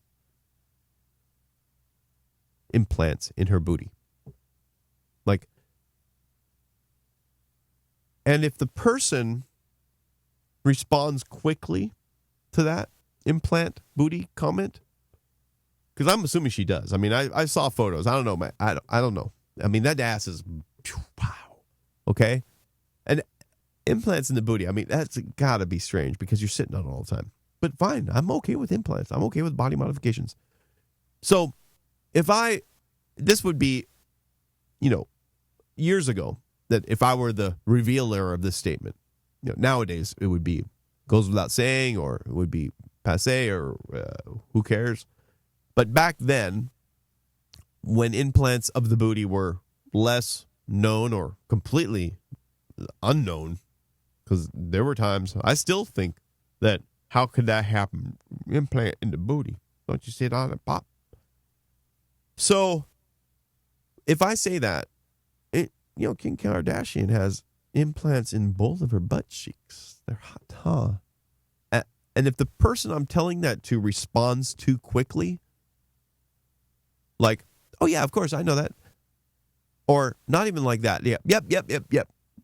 That the quicker the response, the less likely they knew. That's like I'm trying to lock that in. I don't really want it to be true, but goddamn, other people are hard to read, and I just need to get some rules on the table because I want to know what the fuck's going on with everybody. And I really don't want to develop this, but okay, let's try. So the sooner, let's just make this a rule. Let's see if it holds. I don't want it to hold. If it doesn't hold, who cares? I'll throw it in the trash can. That's part about not caring. Throw it in the trash can. But if it does hold, watch out, motherfucker. So the closer somebody responds to your unique statement, and everybody's got them, with quick, neutral words, their syntax has to be so basic that it can be delivered quickly, yet without detail. Oh, of course, I know that. I know. You don't have to have that fake confidence face, because the good ones will hide it. The good ones will, the process of self-preservation will have already blanked out their face into the appropriate delivery mechanism that you need to see as they give you the knowingness that you are hearing. But yes, so the only way to detect the seemingly knowingness delivery falsity that is appearing in front of you is, and to judge it properly, because you want your friends to know what the fuck you're talking about. They can't know everything, okay? So if your friends are constantly saying, yeah, I got you, I know that, though, they don't say that specifically. They say they never say anything that would admit to, oh really? Kim Kardashian does have fucking butt plugs? What are you talking about? So if you don't hear that sometimes, what you're getting is a stream of cover up, and the only way to know, and it's not like you need to call them out on the cover up. There's no retribution for this process. There's only an assistance in after you deliver the cover up. After you deliver the statement and the cover-up happens, there's only the reiteration that you're about to deliver. So as to make sure that they do get it, and you can let them admit that they didn't know what you're talking about. And the only way to detect it, I believe, because I'm gullible, I have to use time frame. It's the only thing I got. I am not going to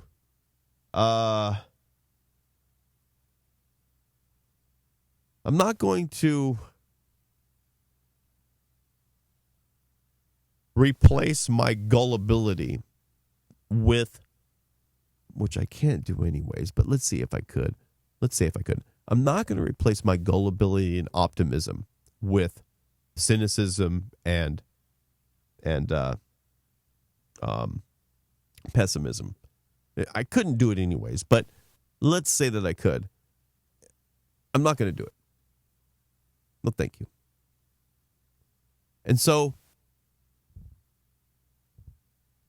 I'm sitting there hearing it. I got to detect it. And I can only do it with time frame. Because I want to know if somebody knows what I'm talking about. Because the conversation's better when you know if somebody knows. It's fluid. But they can't know everything. It's impossible. So when somebody says that they know what you're talking about too quickly, cock your head. I don't know. Cock your head. What are you talking about? You know. And there's really, it's the only reason I say, what are you talking about? You know. I have to say in the black woman voice, because I have to help them get out of this knowingness that they're giving to me, so they can go, well, I don't really know what you're talking about, but okay, what are you talking about? So you help them through it. God knows why you have to, but because if you don't, if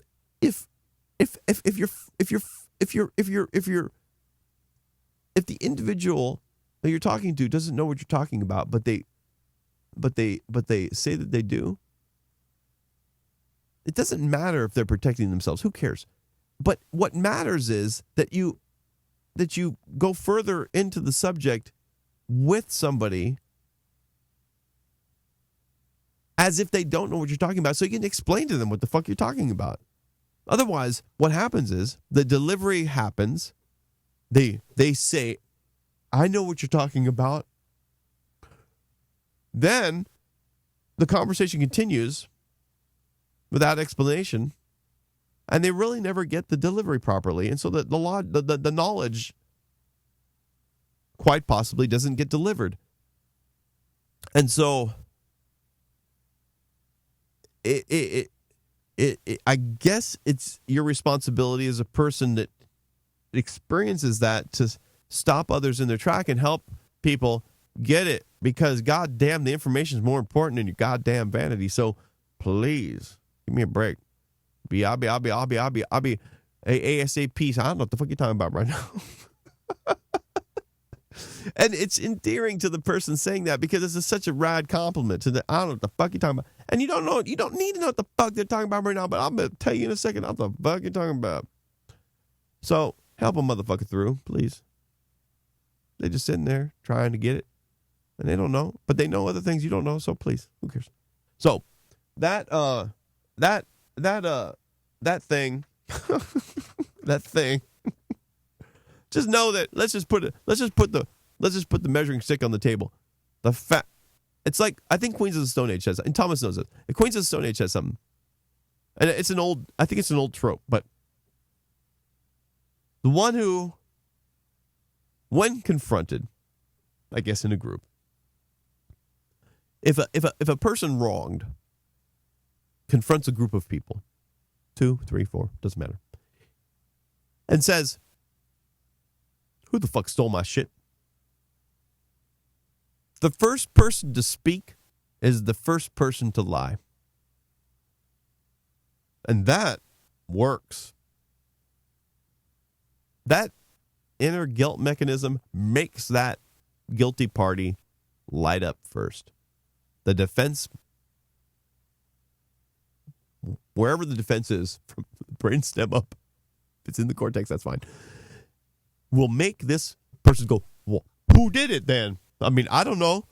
This person will come up and light up, and you don't know what they're going to say, but the person of the group of people you're confronting, that person that says something first I don't know what the percentage is of likelihood of truth this delivers, but god damn, I've seen it.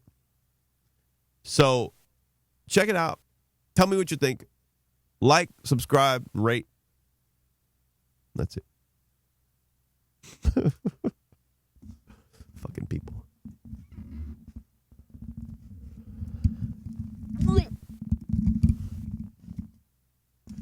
So, rats. I want to dissect a rat because I don't have a mask. I fear that I'm gonna talk to little people right now. I figure that if I well, speaking of little people, man, Jace, what's up, dog? I remember one time I have a friend that we used to call midgets, but now we call little people. Jace, what's up? Chuck, dog. Grew up in Torrance. Me. I made a faux pas. It's hard to find all the rules of everybody. Goddamn fucking people. But anyway, he told me one. Well, he didn't. He reacted.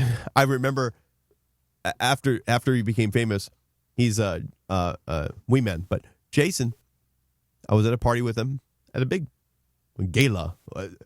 Johnny Knoxville was there. Everybody, so rad to be there and experience it all. I remember there was a group of people in the motherfucking bar. And there's Jace. And I'm talking to him like normal, right? Looking down. And my ass, I don't know why I did it. Because I've never done this with Jason. But I did it at this point. I don't know if it was a level of respect because of his success. I don't know if it was because I was in a crowded room and I wanted to hear him better. I don't know why I did this, but I got down on the ground. And he was pissed. He was fucking pissed. Get the fuck back up. What the fuck you doing down here? Get up. Stand up, motherfucker. He did not want that shit. I was like, oh, I didn't know. I don't know what I was trying to do, but I'm sure the pity mechanism was up in that bitch that he doesn't want. Nobody wants that shit. Ron doesn't even want it. God forbid. And so, on a side note, yeah, that was something I learned not to do. And I never did it before anyway. I never did it at my pad. I mean, fuck, I've seen him a million times. So I don't know. I don't know why I went down there. I think it was celebrating his success and amplifying that celebration by going down there and talking to his ass. But it was a fucking crowded bar. So, I mean, I don't know if I could hear him or not. I'm sure I could hear him. And, but yeah, it was funny being regulated. Man. Shit, motherfucker, what a could. Shut up, Jace. I heard he's in Long Beach. One of my friends ran into him. And I don't know what's up with Chuck, but I know you live on 4th, dude, with your bike, dude. But you never, well, I'm not on Instagram. I'm not on anything, but I don't see the tacos, dude. Maybe you've let go of everything, dude. But Chuck and Jace are pink. And he's still skating. I see his ass. He's on handrails still. Jace and him. Hitting parks. And I know, motherfucker, you 52, bitch, okay? Or near. Still get loud. Oh, man. Goddamn. And to watch a little person get on a handrail, you know you suck. When you can't. Now, Thomas can. Okay, Thomas automatically can. He's large. But when you're little and you pop up on a handrail, oh, my God, it's so bomb. He wrote for Pound, my clothing company. I don't know if I signed Chuck. Did I sign you, dude? I don't know if I did. I think I signed you both. Just out of Yeah, I did, dude. I put you on a goddamn thing. I put you on a Yeah, you were Chuck and Jason were both signed. Chuck and Wee Man were both signed. Chuck he climbed up on, this is like 1997. He climbed up on a fucking oil derrick, because we got a lot of oil derricks here. Sorry, I got to wipe my nose. And he rode the oil derrick. And let me tell you, it was a big one. We filmed it. I'll show you a picture sometime. Because when you get on the oil derrick, you climb up the ladder. You have to hop the fence. You have to hop the barbed wire. Okay. It's in the back of my shop. In Signal Hill, you have a lot of oil derricks. Boop, boop, boop. They're like those things, right? Pump out oil. I don't know what the fuck they're doing, but they're doing something. So he climbs the ladder and straddles the very large I-beam that comprises the backbone of this, what you think is slow-moving pumper. But when you get on it and start sliding up, you're fucking riding and you're feeling the air going by. I mean, it's scary. He did not rush out to the end of the head of the oil pumping, whatever that's called. He shimmied out scared. I mean, as we all would be, not scared like a baby, scared like, he's taking the time. It's gnarly. And so eventually he got to the end of the oil derrick head, and he had a cowboy hat on, and he waved the cowboy hat, and I took a picture of him on the oil derrick, and I put it on a sliver of a piece of cardboard, printed a couple thousand of them, made it into like a retail display card, as a clothing company, Pound Clothing, would give a retailer to help promote the company. In hindsight, it was like the most littlest thing I could do, but it was so cool. And it said "Giddy Up" on it. And Jason, we never did anything with you. I think we didn't. I don't even know if we did an ad, dude. I don't think we did an ad. We might have done. We shot a bunch of shit, but I don't know if we did an ad. We didn't do an ad with Chuck. Chuck wasn't pro, but Jason was pro. I think. Who he's writing for? I forget who he's writing for. Anyway, we shot a bunch of stuff downtown. And there's a bunch of old footage we have that is on high 8s, because everybody shot high 8 back then. Oh. So I bought, to get this footage of my old team riders, Carlos, Gomez, Rob G, motherfucking Jason Chuck. Who else? Hold on. Not Chad. I tried to get Chad. Oh, I didn't even try to get Chad. Chad tried to get me. I refused it. Joe. Hold on. Fuck him. Not Joe. This other dude. Goes without mentioning. He stole a shirt. Eric Tucker, thank you very much. He caught him. Eric, let me tell you. Eric Tucker. He's going to be on the show someday. This man, I've known. I'm going to sidebar this. Pound Clothing, Team Riders, put on hold for a second. Because Eric Tucker, I met Eric when he was a baby in a crib. Like a little tiny bean sitting, probably shitting on himself. And I said, hey, what's up? I don't know how old I was, 8. And we were living in Torrance. That's Eric. Live directly across the street from my house.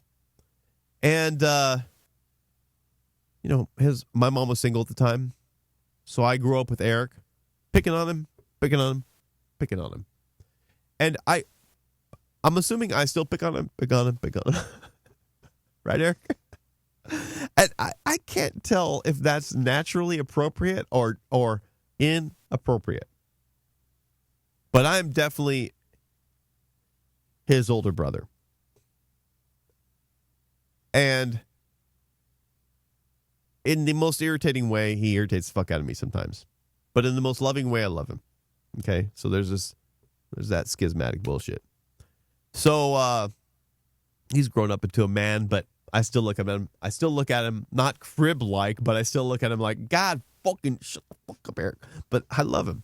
So he just recently came by with his wife, Rochelle, and told some great stories privately. And so we're going to bring him on to tell some of these stories. They're really good. And I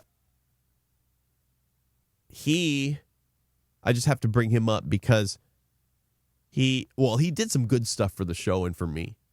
I was in my coming up stage out of the gutter, and appears in front of me by the grace of God and Rochelle and Eric a computer. Thank you.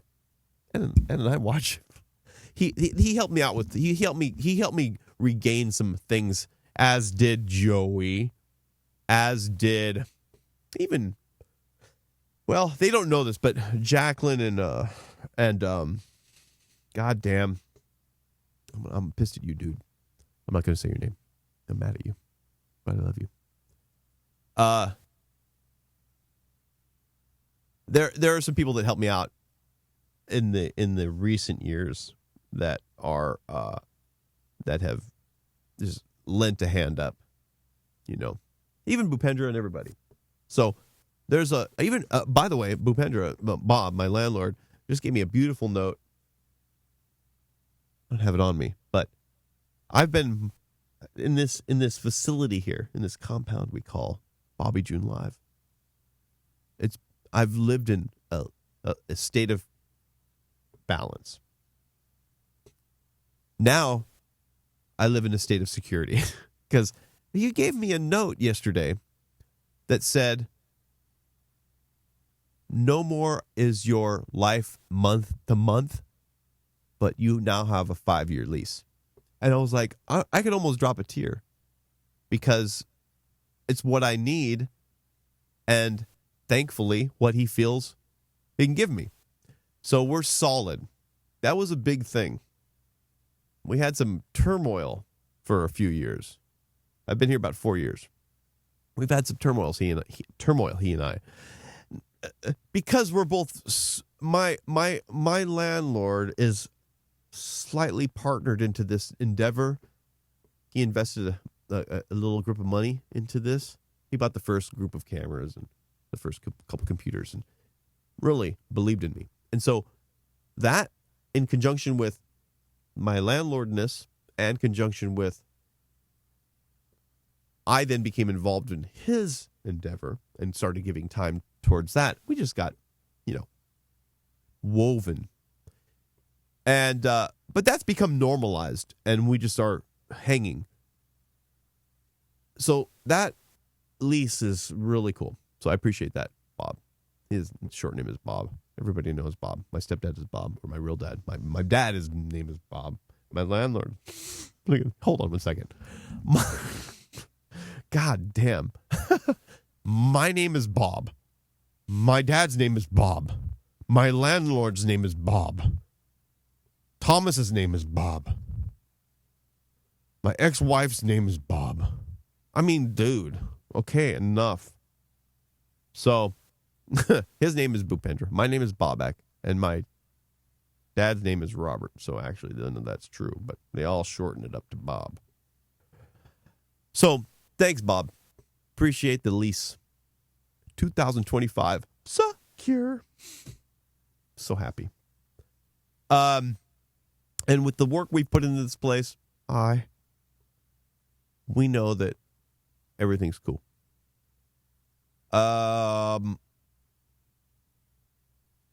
Now, speaking of Bob, JoyScore. We do a podcast on Wednesdays for JoyScore. JoyScore is an app I've been involved with Bob. It's released. You can download it. If you look on iTunes and Google Play, JoyScore is the app. So do download it. But it's in its initial stages, so don't get too critical, okay? Hang tight. You're actually going to hear, if you download JoyScore, you'll hear my voice, actually. I did. I read the whole goddamn book. Bob wrote a book called joy, and health and happiness. Okay? And that kind of got translated and then rewritten into JoyScore. JoyScore is an app that Bob is developing. Bhupendra, my landlord, my partner, my friend, my Ron's dad, and everything else. So, I sat on the board with the entire company of JoyScore as the app was being developed, as the primary graphical interface designer. But my ideas were too complex. I take things very, very. I go far. Basically, if you look around this place, that's how I take everything. I go way too far. I need to be reined in. Anything that, if you ever deal with me, include a reining in portion of whatever you're dealing with me. So it was too much. But we're still dealing with it, and we shoot a podcast in here every Wednesday at about 5. Chloe, Rich, everybody included, Neil, the staple, even Kate. And they record it and they put it on JoyScore. JoyScore, if you download that app, if you look for the recording, and if you look in the recording section of that, you'll hear me reading the book. And if you do it and you listen to it, don't laugh. Some of them were first reads because Bob changes the book and I read the new chapter and I'm reading it for the first time. But I try to be natural. And Soon is the backbone of JoyScore. We're going to have Soon in here eventually. He will edit my voice and make me sound less stupid. So thank you, Soon. We have to, you know what? Someday we got to what I'll do, dude, is I'll come down, and I know you don't want to hear this, but I'll reread it right in front of you so you don't have to edit it. One chapter at a time, here and there, you know? If you feel like, oh, God, my ear. If you feel soon that one of the chapters sucks, dude, I'll fucking come down and read it. So don't worry, bro. Anyway, we're secure. Everything's cool. More time is needed. I need time. For example, this Friday, now, after the podcast is finished, aside from having to watch Joker with Thomas, I am going to launch into, as I do every weekend, a complete understanding what's wrong, fix it, clean. Like there's a pile of tools right there on the floor that are from last night when we dissected the Osmo camera robot. So there's a lot of every Friday and Saturday night is a cleanup session. I think maybe we'll just consider Friday's cleanup time.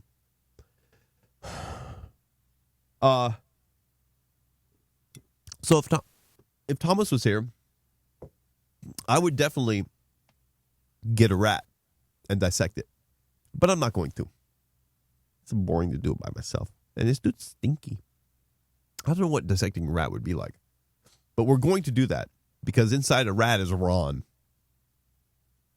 And we're going to make Thomas great again. But we can't do it without Thomas. Imagine Trump on an island saying making America great again. He's not in America. You can't do it. You got to be in America. So, if we don't have Thomas, we can't make Thomas great again. We can do it a little bit, but it's more fun when he's here. So, take the title of this show and put it in your tea and steep it. Hang tight. I was supposed to change the backgrounds today. I have to do something with these. This color variation was a test. But I have to do something cool. Now, I do like the solid color.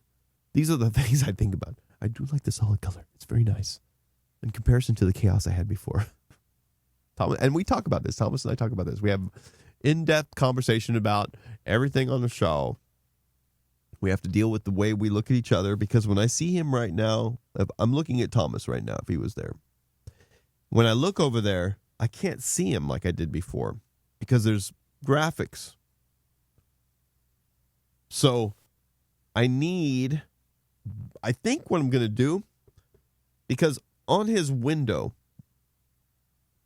that you guys look through when he films himself, where the graphics are happening in front of him, I put a really interesting film on the screen. So you can see through it, yet you can project on it. This baby is a baby cunt. So when I can't see his fucking... No, now I see him. Oh, now I see him.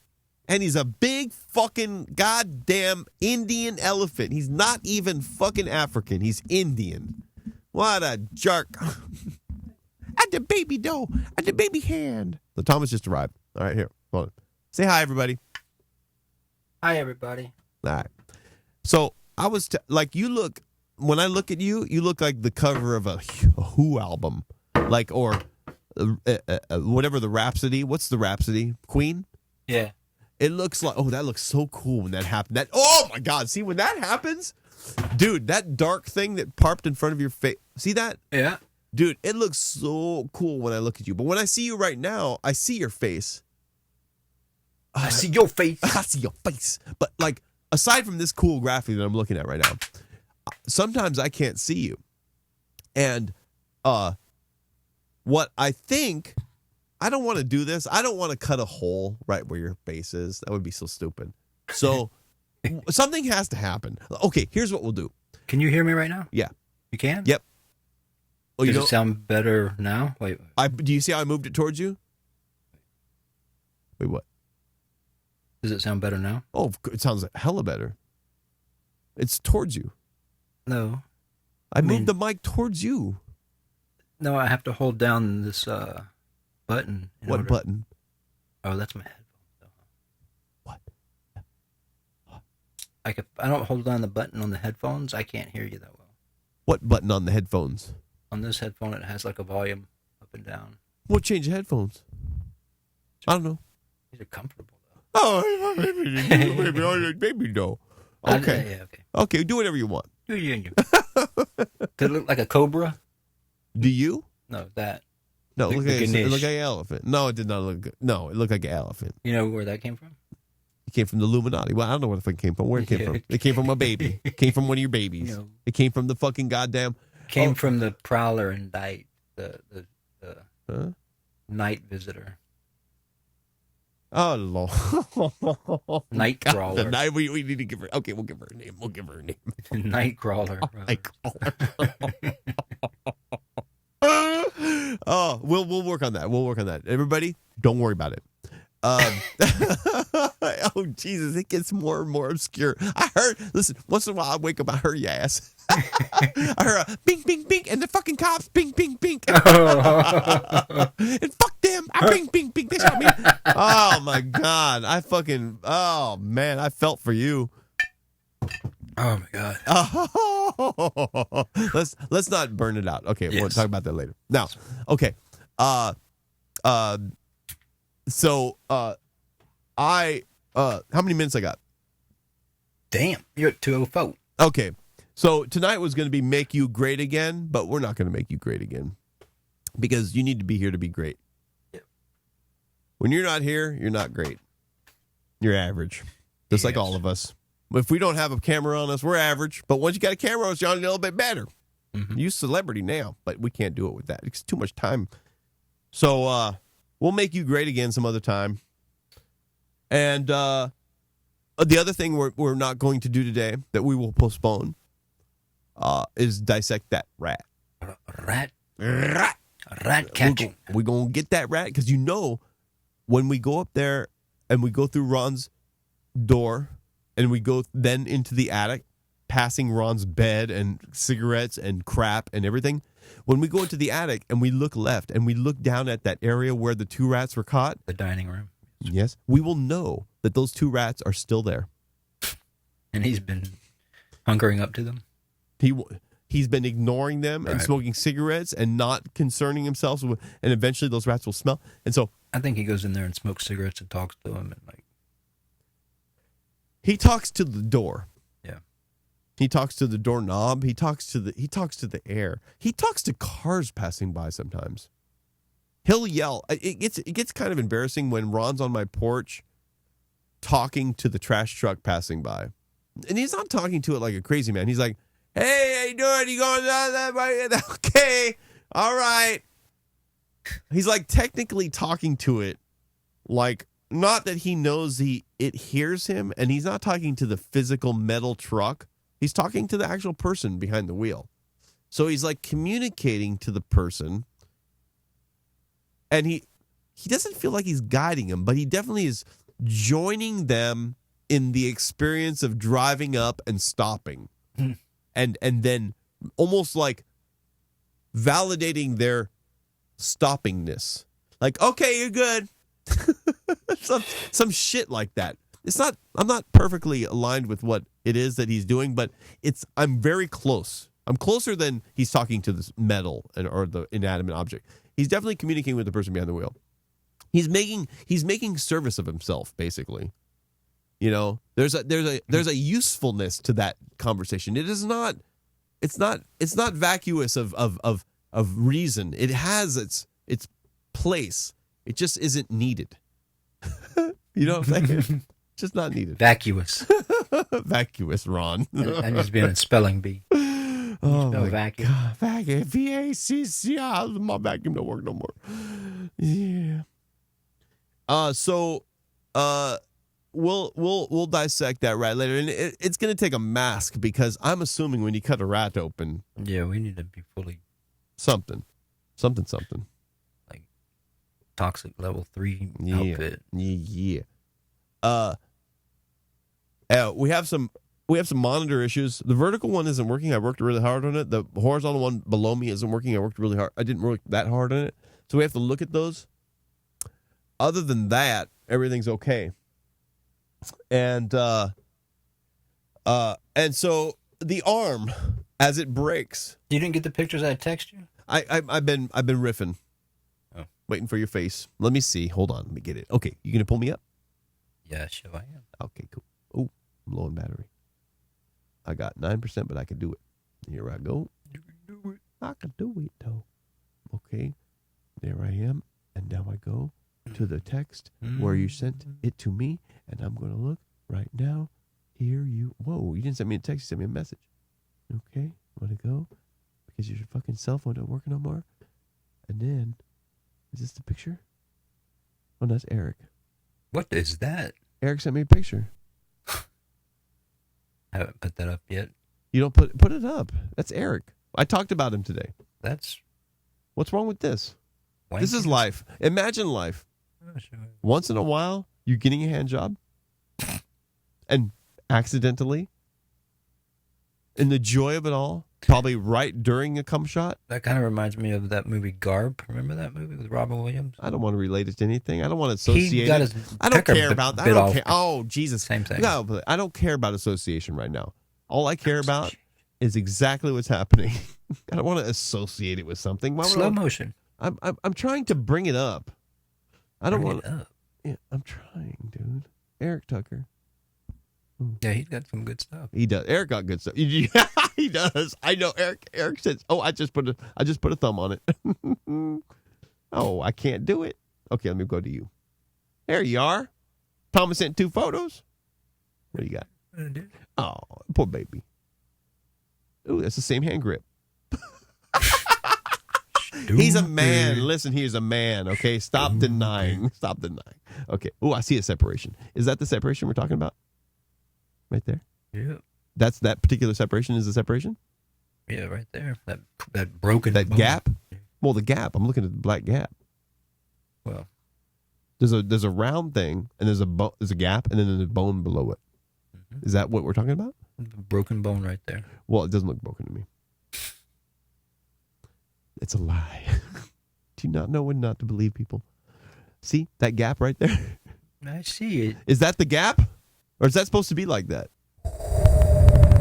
Or is it? Oh, it's right here.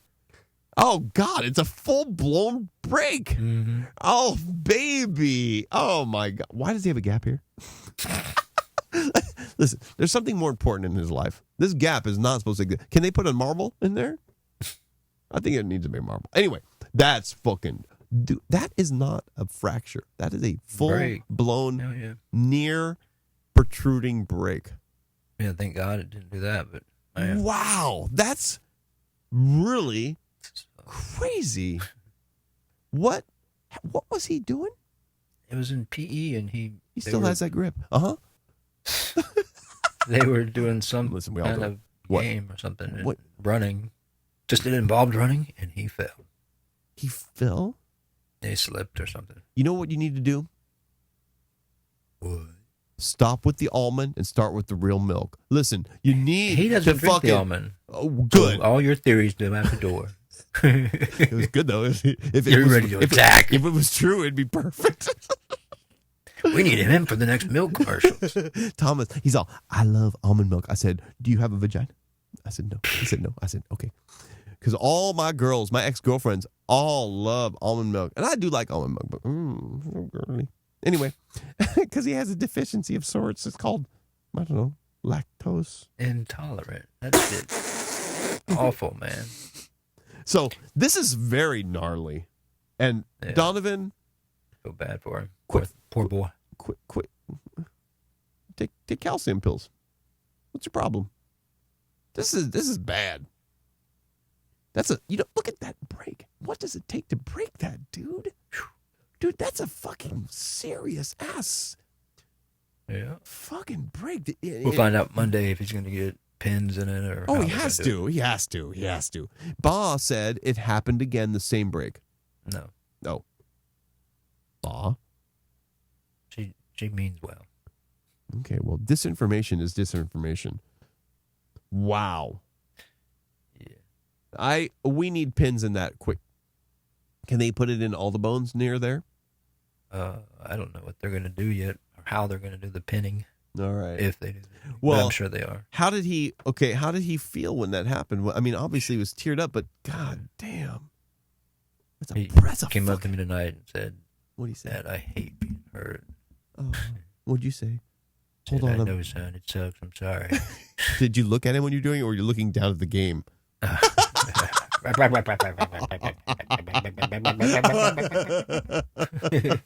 Yo, hold on one second. But he would be right back. He would empathize it because he'd want to play too. Oh man. Yeah. So did he oh man. Damn, that's a fucking break, dude. I've never had a break like that. Actually, my collarbone's like that. Really? Still? Yeah, it healed like uneven. Oh, really? I didn't know that. Yep. Wow. So, all right. Well, they can't cast your collarbone. Obviously, they can't. No. I mean, it's a floating bone, but why? Okay, they can, but they should be able to They just put you in a neck sling. Oh. Huh. They don't have right. It's a floating bone, isn't it? It's like a floating. No, it's attached to your frame. I thought it was floating somehow or some shit. It's a weird bone or something. No, I don't know. Okay. So nonetheless, it connected it to itself and made a lame-o version. Yeah, a little crooked. Yep, that's cool. Well, his needs uneven, a little uneven, but that's all right. I give you character. That's right. So he gonna have it straight.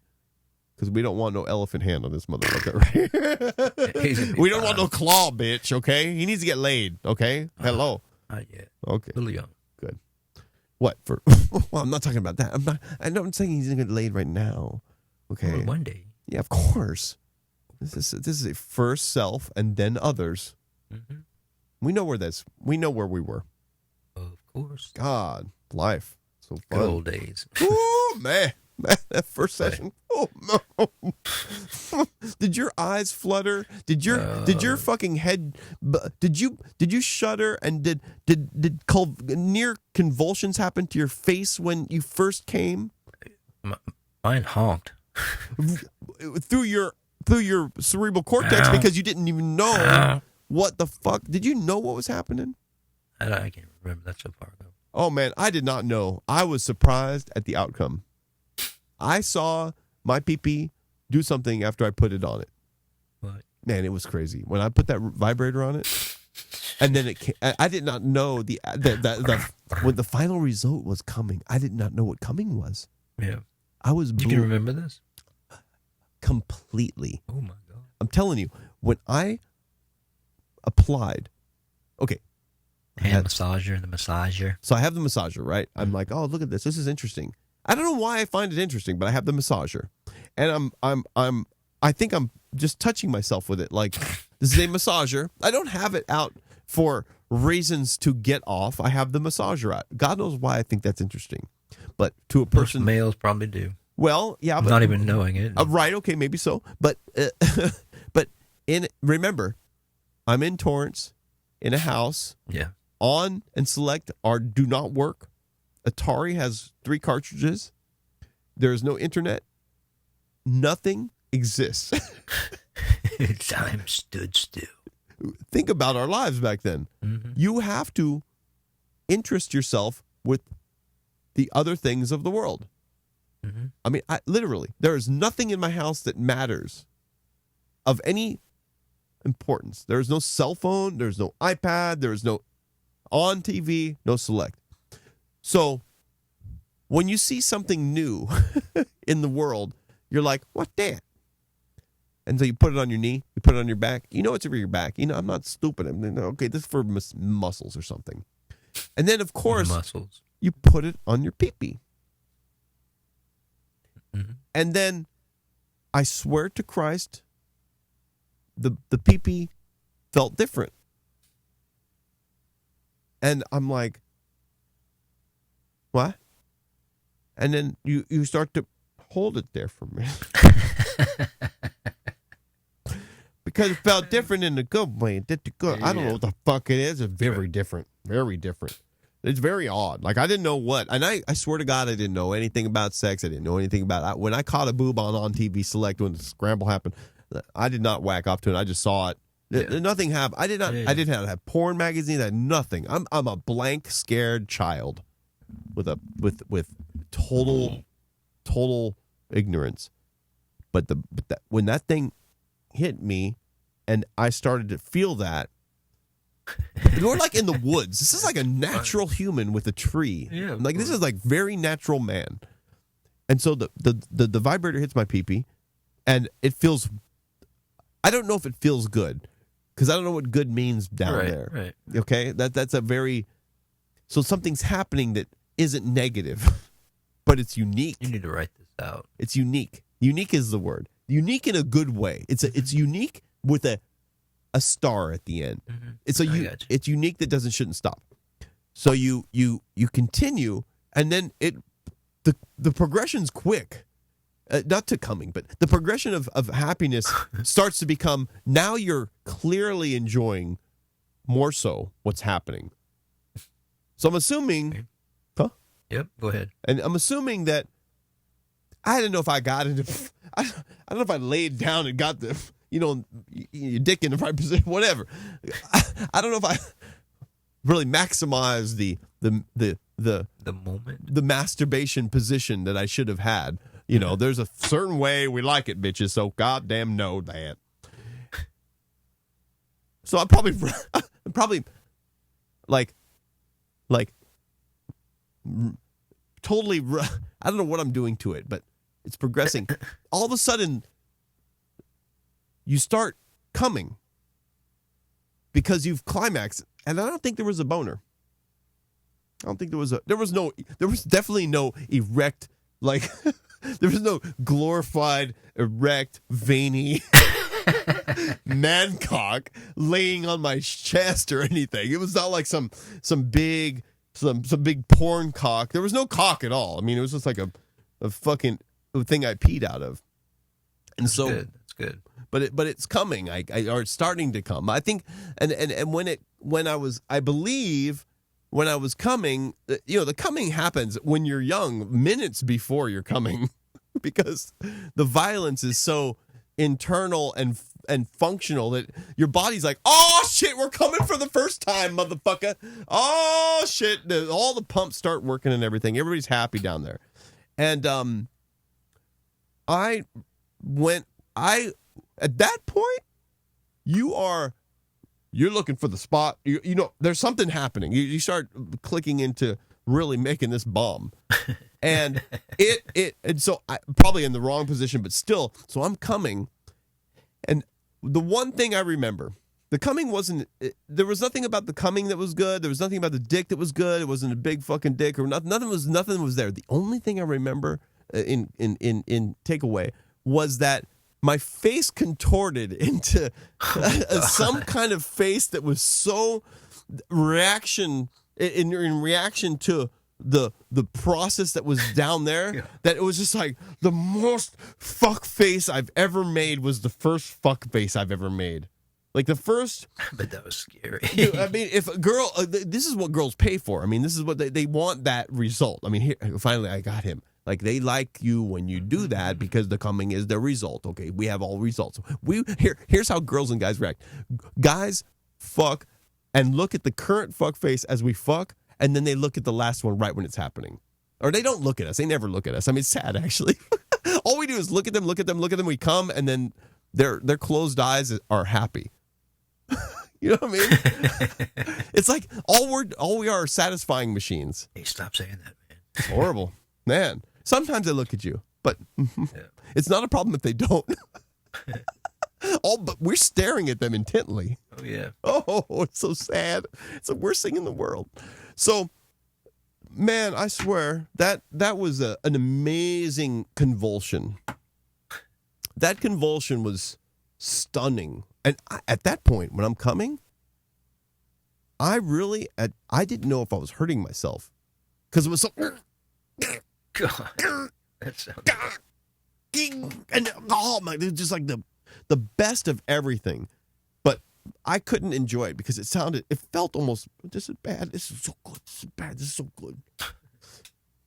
And then the train of daily masturbation started, and I probably, man, it was bad. So, woo, so fun though, but weird to discover it on your own. How else would you discover it? Yeah, I mean, that's a good. Well, nowadays we know that's different, but back then, well, what was yours? I can't remember, man. That's too far back. Really? Mine's clear, like a morning sunshine. First time? Damn. No, the first time you came. You don't remember? Oh. Shoot. Maybe two? Two? No, I don't know. I can't remember. You can't? Oh. I don't think most can. You can't remember when you came? The first time you came? You need to see that movie, Happiness. Have you seen that? Stop it. Oh, you hate that, don't you? I hate anything. No, I don't hate references. I hate them when something good is happening. It still could be good without... No, it's not good. I don't care. I'm talking about your fucking coming. I can't remember. I can't imagine who would remember. You remember the fucking Dolly Dong when it came Dong? So much less important. What happened when you came for the first time? You don't remember. I shot a load. But... Maybe something dramatic happened that made it forced it out of your brain. I don't know. Maybe it was with somebody. Was it with somebody or was it by yourself? No. Why are you talking to me like that? Well, I'm just wondering why you don't remember it, because oftentimes most people don't remember.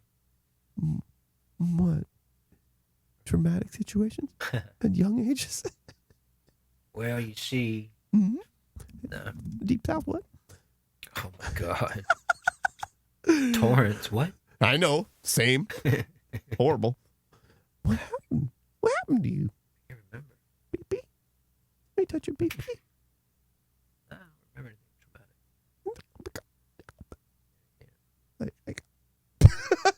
it. Wait, and speaking sticks, man. And I'll lean back with pride. Man. All right. Well, we'll talk about that. You jog your memory, and we'll talk tomorrow. I love you, baby. I'll talk to you. Bye-bye.